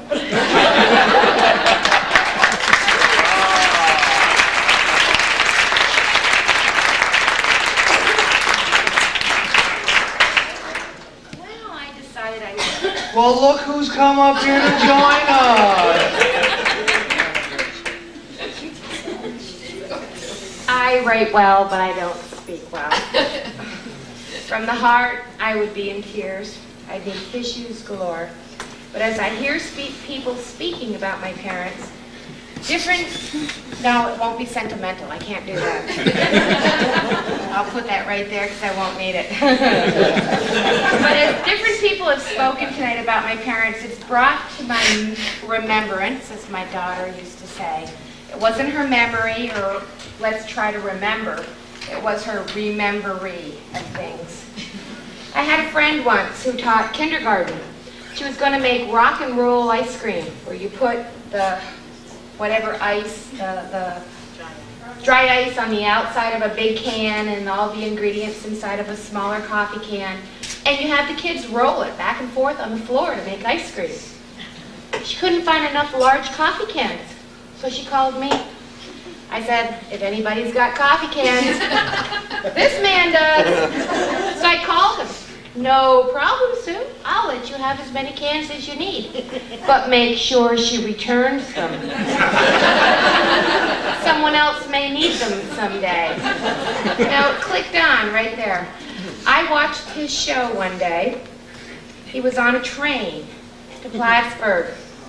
I'm sorry, but for miles upon miles upon miles, there were cows, cow fields, and cow plops, and field stones. And this man kept talking. And I thought, I'm a great advocate of QVC, I hate to say. This man could be a host on QVC. If anybody could sell one belt buckle, there's your man right there. For 3 or 4 minutes, he could do it. Talk continuously about a belt buckle. He also visited my school one day. They were doing a renovation project. I didn't even know he was in the building. I teach in Moores, at Moores Elementary. And he went into the gym, in the middle of a gym class, and this young 5th grader, I think, looked at Calvin behind the camera, looked at my dad, didn't know who he was with the microphone, and just stood back and exclaimed, "What is going on here?" Well, this man walked up and said, "That's the name of my show." And I heard all about it. Within minutes, my father was in the building. We talk about his collecting. Theresa does visit Florida quite often, not as often as she used to. And the year we bought our home on South Main Street, this man went to the dump. He found something over the gate, over the barred wall, that he was supposed to throw over that he wanted. He decided to reach over it and try to get it. I think it was a vacuum cleaner or a TV, I'm not sure. But about 7 days later, he was came to my house and he was holding the side of his body like this. And I said, "Dad, what's wrong?" He cracked a rib, reaching into the garbage pit to grab something he wanted to bring home as he brought his garbage. These things I can speak of in front of you without sentiment because they portray jokes about my parents. If I were to speak sincerely and honestly, I couldn't stand here today because they mean so much to me that I couldn't do it without choking, responding in a way that would be embarrassing to you all and to me too. It is only on this purpose, as I take notes, that I can speak of them so sincerely, and we love you both so much.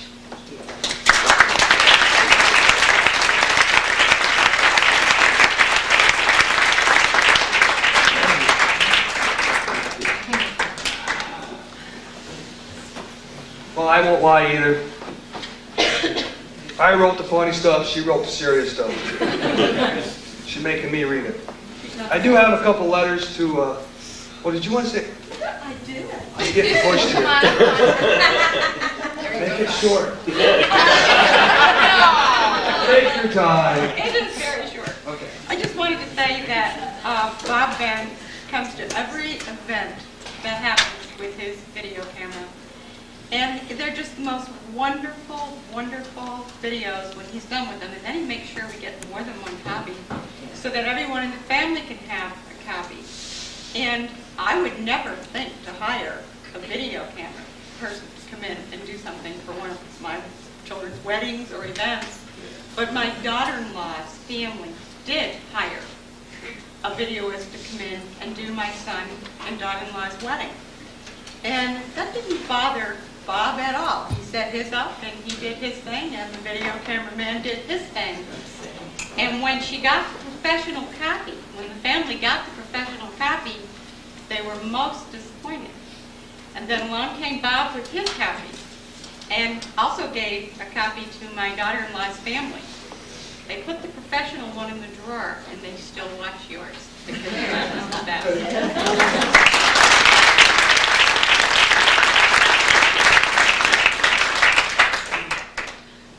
We did receive a couple letters that I'd like to read now. First one goes, Dear Bob and Theresa. Congratulations on being chosen the 1997 King and Queen of the Northern Tier Winter Carnival. No two people are more deserving of this honor. You give of yourself so unselfishly to the community with the same enthusiasm you have for all of us in your family. The people of the North Country are indeed fortunate to have friends as devoted as you. We would love to join in the celebration. This is hers to read this. But we are enjoying 80-degree weather and golfing. Please reserve our hugs until spring. Love, Mary Ann and Bill Coopy.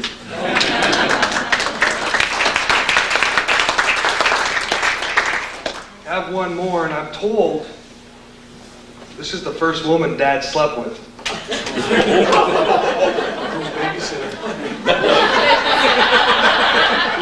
This one's before a babysitter. And it starts off, Bob, Your Royal Highness. Mom always liked you best. I guess that's why you win all the prizes. I taught you everything you know. And she's got lots of exclamation points here. I covered for you all the time. Kept you out of hot water. And you know it. Do you tell your friends and neighbors that? No. I'm reading it as I see it. You just take all the credit. Figures. How many brothers do you know who are so kind to their little sisters? Making sure her lunch pail was high on the fence post when the school bus came, so she couldn't reach it. Drew a line down the center of the double bed we shared as kids, and threatened that if just one of her toes came over the line, she would mince me. Derek, this is when it started. You taught my firstborn, when he was 2, that if he wanted a cookie, he was to say, beer.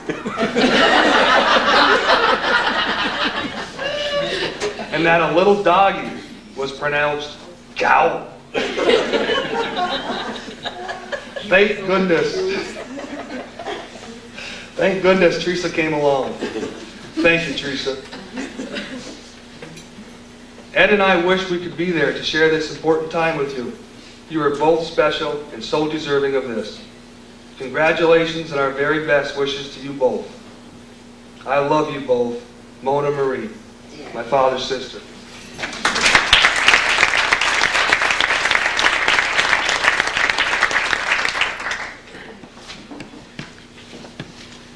Mom and Dad have done so much for the community, it would be hard to list them all. One of the most important, though, which deserves mentioning, is the church. Dad has worked on various bazaar committees, worked in the bazaar, has spent lots of hours at the cemetery updating every plot there to make sure everything was right. Mom has also worked at every bazaar and does the most beautiful job of decorating the church anyone has ever seen. I myself feel that the holidays were created with her in mind. The Lord has blessed them with everything they have, and I feel honored to be one of their possessions. I'd like to bring on their most important employer, which they would never, ever consider receiving a paycheck. Father Joe Morgan.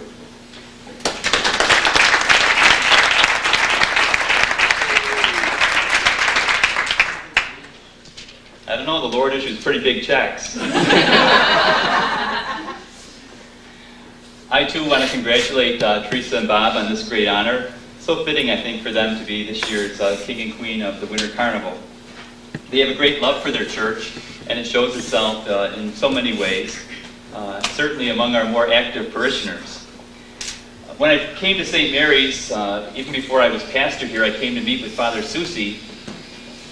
I wanted to get a tour and see around, see what I needed to know and different things.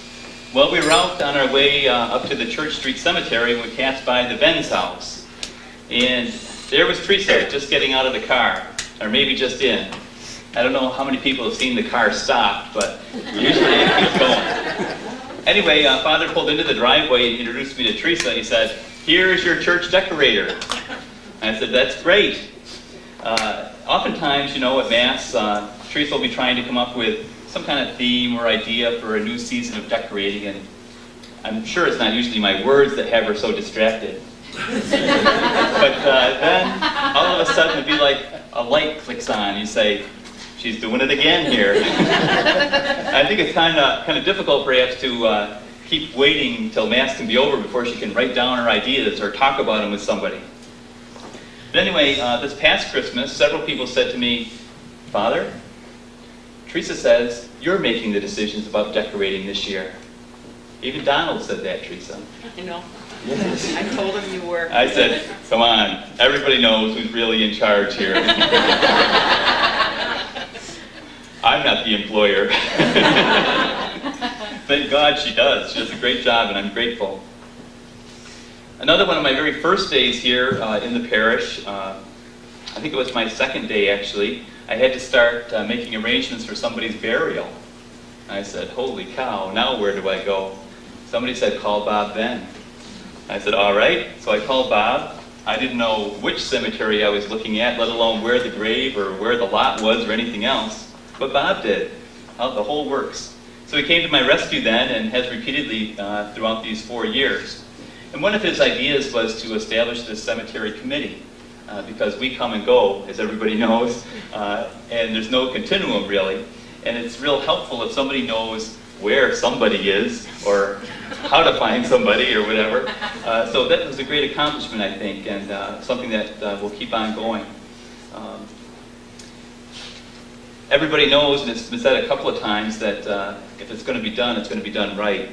And I think that's the motto for both of them, both Bob and Theresa. Another motto for Bob especially is that if it's going to happen, it's going to happen on time.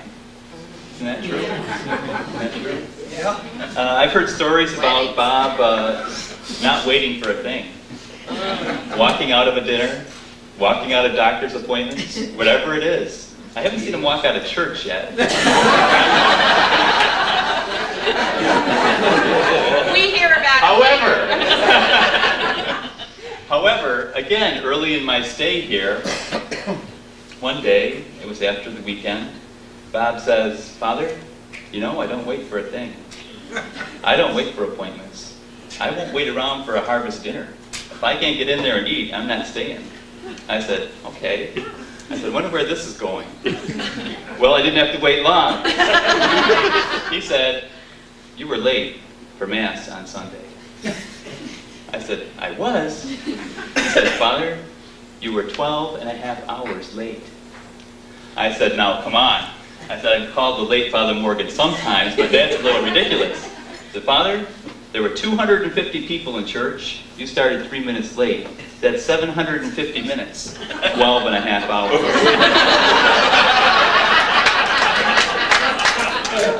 Since then, I look for Bob and I start on time, or try. But Bob and Theresa do so much for St. Mary's. Theresa is not always as innocent, though, either, as everyone thinks and proclaims here.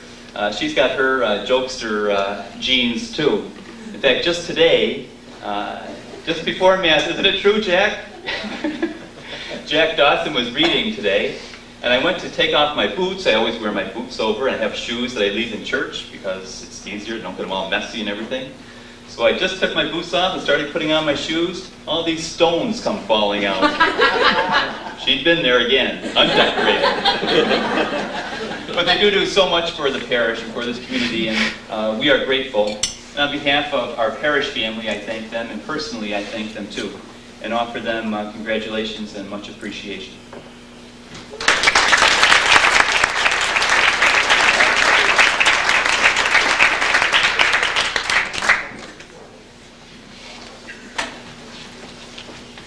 I run out of material. So I guess my portion of this ceremony has come to an end. I know we poked fun at him a little bit, and but we do. We really love you, and we're so honored that you are being honored tonight. And Dad, before you ask, yes, you can have this for your scrapbook. So I'd like to turn this microphone back over to Gary, and thank you all for being here.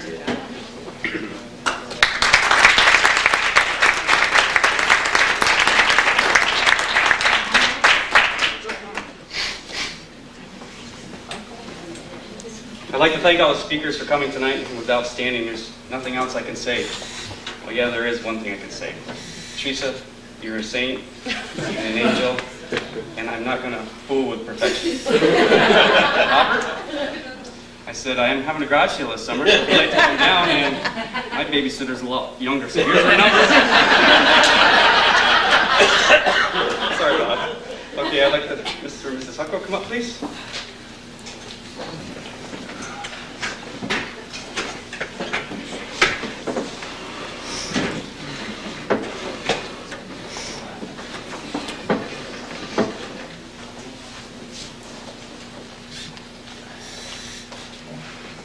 Mr. and Mrs. Hucker, our past king and queen, we're going to hand over the robes and their crown and to Mr. and Mrs. Venne. Please stand up. Before we do, can I just say something? Yes, you can. First off, again, I would like to thank the Northern Tier Chamber of Commerce for giving us this honor for the year. And I want to tell you, many times in this past year, I put this crown on, and other times just sat in our living room. And every time I put it on or look at it, I don't think of thanking John as king and queen. I think of all those people, the hundreds of friends that have made it possible for us. And I thank you all.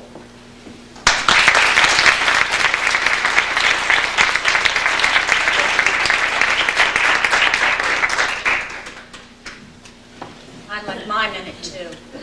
I would like to just say... I'm not done. I'd like to just say thank you for the year. It was wonderful. It was a miracle that I made it last year. And as you can see, it's been wonders for me. I thank all my friends, the chamber, all my family. Thank you. And I hope your year is indeed as pleasant as ours.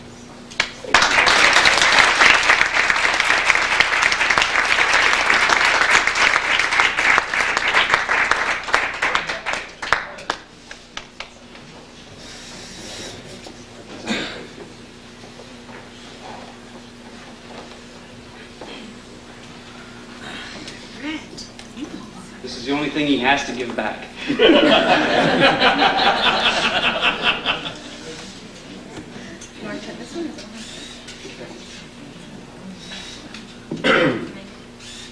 This brought me such good luck.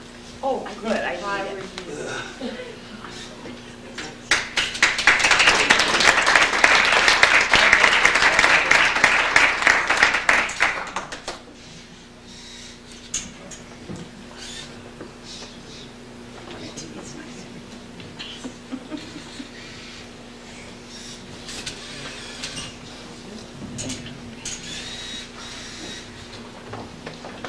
Bob, before I bestow this on you, I just read an article a couple of weeks ago by President George Bush.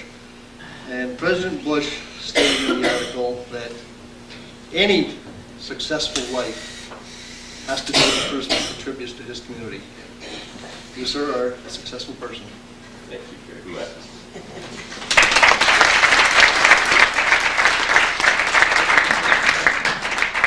I feel like Jack Dragoon.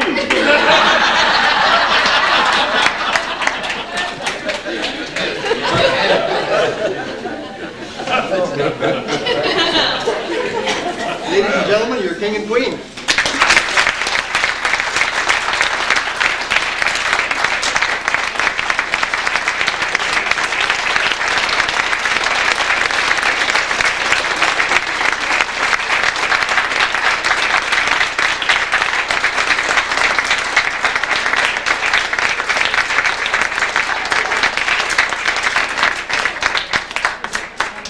Ladies and gentlemen, on behalf of the Northern Tier Chamber of Commerce, we'd like to give you to this plaque for your outstanding year. We'd like to thank you very much. Well, Congratulations. this I don't have to return. No, you don't. What building will it be in? Ladies and gentlemen, as much as I hate to say, I'm going to have to turn the mic over to Mr. Venne.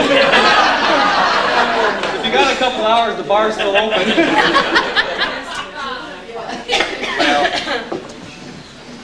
I just have to get even with a few people here, I guess. First of all, the best plaque I have says, better to have it and not need it than to need it and not have it. And that's my motto to live by. I really wrote down several notes and I don't know where to start, but I'd like to say this. I feel that Theresa and I's blessing, the very best, is that our 3 children, I should say 6 children, are original and the spouses they chose are very close together. As you know, as parents, if your children can get along between each other, it's one of the best happiness you can have.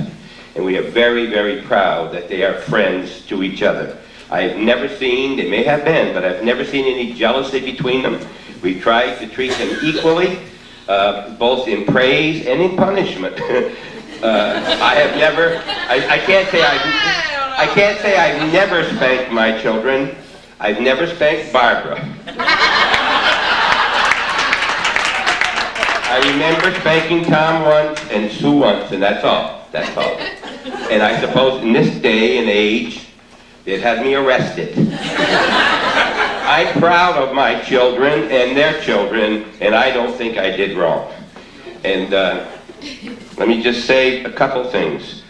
John Zerlo, what comes around, goes around. It's not what you think.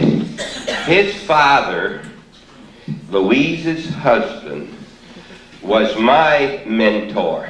When I needed advice financially or for what is right, my stepfather was not educated. And when I wanted to know whether an investment was good and things I should do, I would go to John Z. Sr.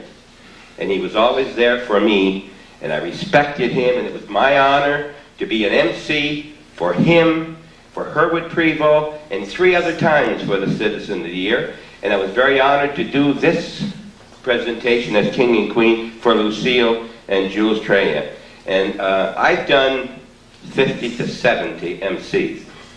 But I can see tonight the buck has passed. Now, if I got to compete, and he did an outstanding job. And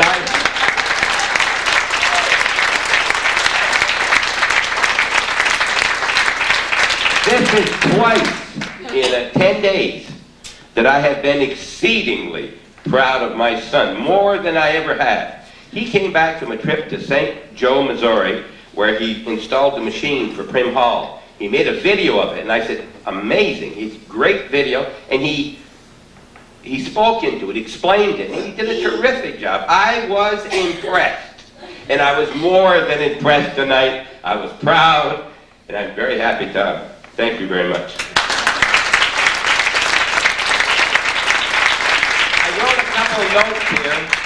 Shan Moore, she's the one, you know her over here, Suzanne. She wrote that fine article and that picture that was in the Plattsburgh Press. And let me tell you right now, you saw it tonight, she speaks as well as she writes.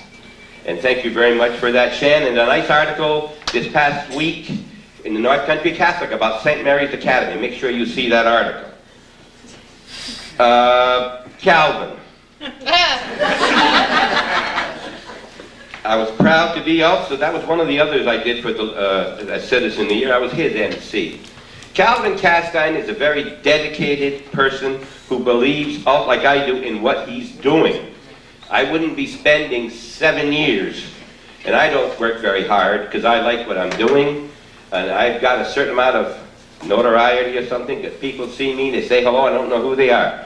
And when they say something went well, they enjoyed it, it makes me feel good. That's we spent 2 days, last Thursday and yesterday, down at the Champlain Valley Educational Services in Plattsburgh, and we're not done yet. We've got to go back at least one more time to talk to another 5 or 6 different departments there. And this man puts in between 12 and 14 hours, and don't you forget it. And if you like what he does, like my son said, make sure you tell him. And Sam too. Sam is here. And Sam, I'm getting to go to Mass more on Saturday than I ever did before. I used to kid his daughters and say, look, what are you doing to Catholic Church on Saturday? I said, that's a Jewish day off, for services. But now I find myself going more on Saturday night. Calvin said some things, and I'm not going to reply to all those things he said. I don't even know if this title is worth what I had to go through tonight. If I had known this, Jerry, I'd have turned this down. The heck I would. Listen, but I know if I try to say it, I'm like my daughter, tears will well up in my eyes. But let me tell you, first of all, this is February the 8th. February the 8th has gone from good to bad to good for me. February the 8th, 1986. Theresa and I were planning to go do a wedding, Bonnie, for Bottle and Shirley's youngest daughter, Wendy. And we were within 10 minutes of leaving for the wedding when my mother called from the senior housing and said she wasn't feeling good. We went over, and within 20 minutes she had passed away. I had to call Bottle and tell him we couldn't be down. That was the down part. Today you brought that up again. It's 11 years today. Both their anniversary for their daughter and my mother's passing away, and I'll never forget this day. In itself, I'll remember it, but even more so because of those other 2 events. I wanted, first of all, I've told people that I have not made a mistake since 1948. And to relieve your minds, I was married in 53, so it wasn't that. But before you leave, if anybody here has a good-looking, unattached babysitter, please pass their name up to me for my records. I haven't made a mistake since 48 until this past year, and I made 2 of them. Number 1, there was a funeral for Mrs. Mary Coopy, a former teacher in our system in Rouse's Point. And at the end of the service, John Huckrow got up and gave as nice a eulogy as I have ever heard. And I thought it deserved a note. So I wrote him a note. And not being content with that, then my mistake came up. I wished him and Sue congratulations on their being, remember that lady? Being the king and queen of the festival, and I'm glad to hear that Sue was feeling better. They're the nice people they are. They never told me about it, but I said, my gosh, her name is Peg. But later, about a week later, 2 weeks later, I went into our church, and I saw the Langers were singing up in front, and I went up to tell them how much they add to our services. And his wife was kind of smiling, and I said, what's the joke? He said, we got your note of the great job we did at the musical in Shazy, addressed to Frank and Sue. Her name is Kathy. Now, I could get away with saying I was thinking of Peggy Sue and use the wrong word. Really, I was thinking of my number 1 daughter, Sue Belrose, and I just have her on my mind so much. So 2 mistakes, and now I got to start a whole new streak, and I'll never live 49 more years. All right, a few thanks. I would like to thank the many people for our selection as King and Queen of the 1997 Winter Carnival. I'd like to thank Mary Rasco and the Islander for her publicity, Brenda and Dave Supernaw with the picture and the great article in the Business Connection. Dave getting to be quite a writer inside of that paper. Gail Zimmerman from the North Countryman, and Suzanne Shanmore for the article in last Thursday's paper. For Calvin Castine and Hometown Cable for the little, they've got about 2 minutes in there about your winter carnival and our picture of Theresa and I. We thank them for that. And last but not least, Father Morgan and his secretary, Laura Trea, for the report in the church bulletin, and also for announcing tonight at 5 o'clock Mass that they had royalty in church, and everybody knew we had come to church. We would like to thank any and all who have nominated us and for the Chamber for selecting us. To all those who had anything at all to do with the preparation for the dinner party tonight, you've heard the committee, and also to the KFC and the committee who cooked and served this delicious meal. We'd like to thank our immediate family for their part in this celebration. We thank our 6 children, I say our 6 children, the 3 originals and their spouses, and our 6 grandchildren who are a joy to us, and especially to our son Tom, who volunteered tonight to be our MC, and I think he did a great job. Again, Tom, thank you. He takes after his mother. We are truly blessed as our 3 children and their families, as he said, live within 22 miles of us. We'd like to thank Father Morgan for being here tonight. He has been a very important part of our life in these 4 short years. Theresa said she speaks of him and thinks of him as a son. We are very fortunate to have him with us in Champlain. He's between our 2 daughters in age, I think, so she thinks of him as just a youngster. One of the successes, I think, of Theresa and I together in all we do is we don't do it together.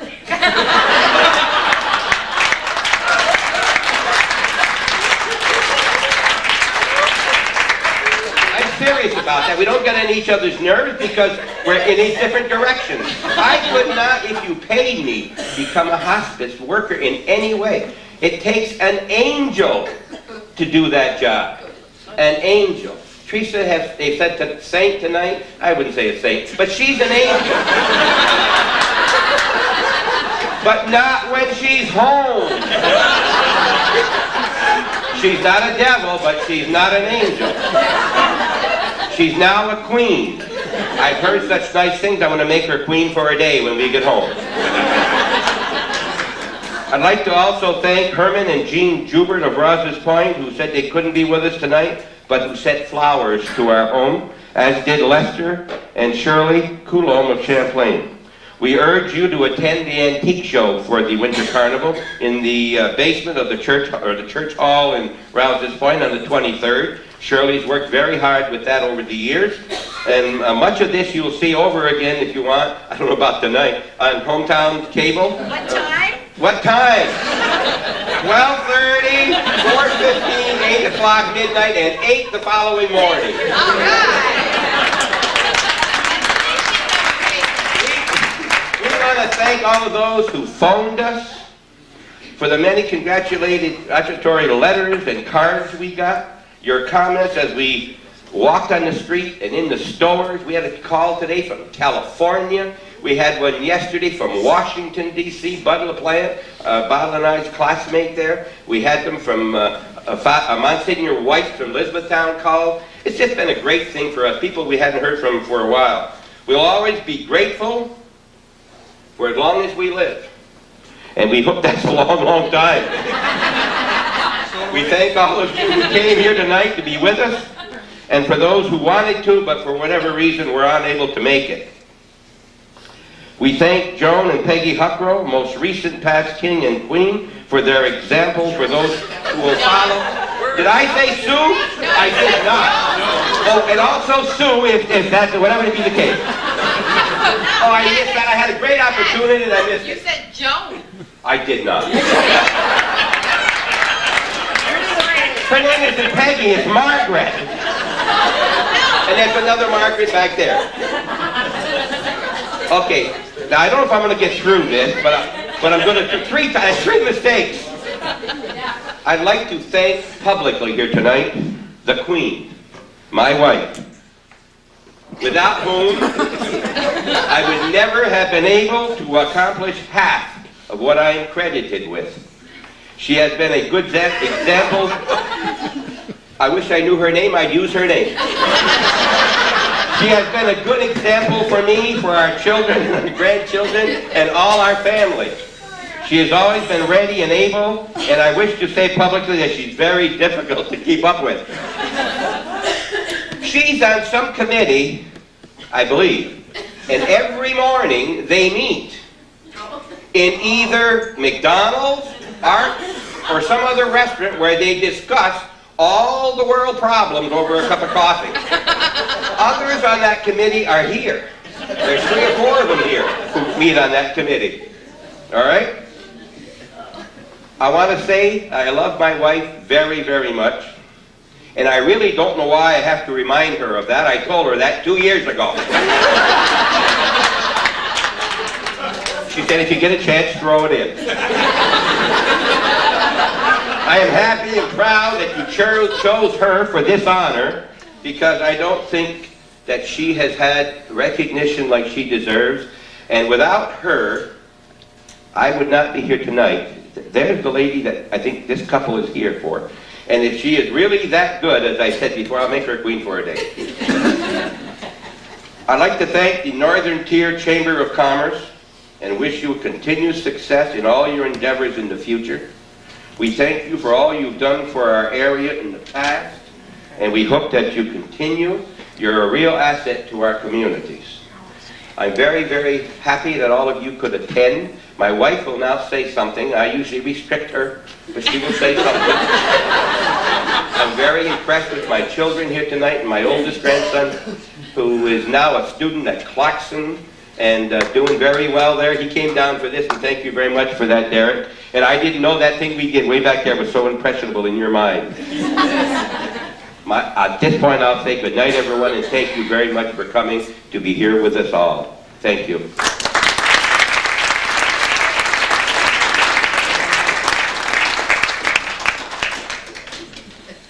I just want to express thanks from the bottom of my heart to each and every one of you. Each and every one of you just share a very important part of the things that I've known and grown and loved, my family. And I want to thank my mom and dad for teaching us the way of life that we do. Our home was always an open door. My dad always said there was never a stranger that walked in. They always left as friends. And I think that's the motto that I live by. I want to especially thank God for giving me 3 miracles that I was told I would never have, and my 3 children, who brought me 3 spouses that are like children. We also have Kathy, who's in Norfolk, and my grandchildren. Those are my aim of life. I'm so proud of each and every one of them. I love them. And the McDonald Follies, I couldn't do without you girls. You're always there for, I don't care what we're asked to do, in what organization or whatever. I know I can get help. As long as I have my mouth and my legs and somebody is my arms, we can accomplish most anything. I want to thank everybody. I want to thank the Chamber for giving us this honor. And it's not, everybody should be wearing this crown because you all deserve it. Good night. Thank you.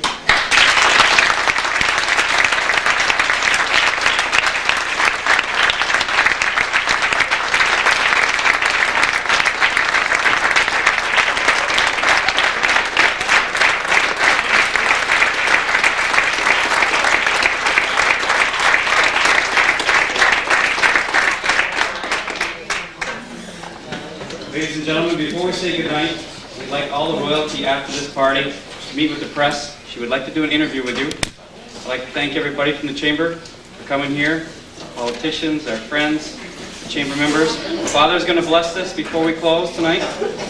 Thank you very much. Let us pray.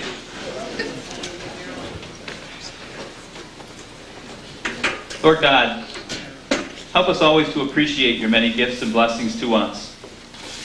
Help us to strive for that kind of community which recognizes the dignity and worth of each individual. Help us to work together for the good of all. Continue to bless us, be with us, our families, our community, now and always. We ask this blessing, Father, Son, and Holy Spirit. Amen. Thank you very much and good night. That includes John and Did I say?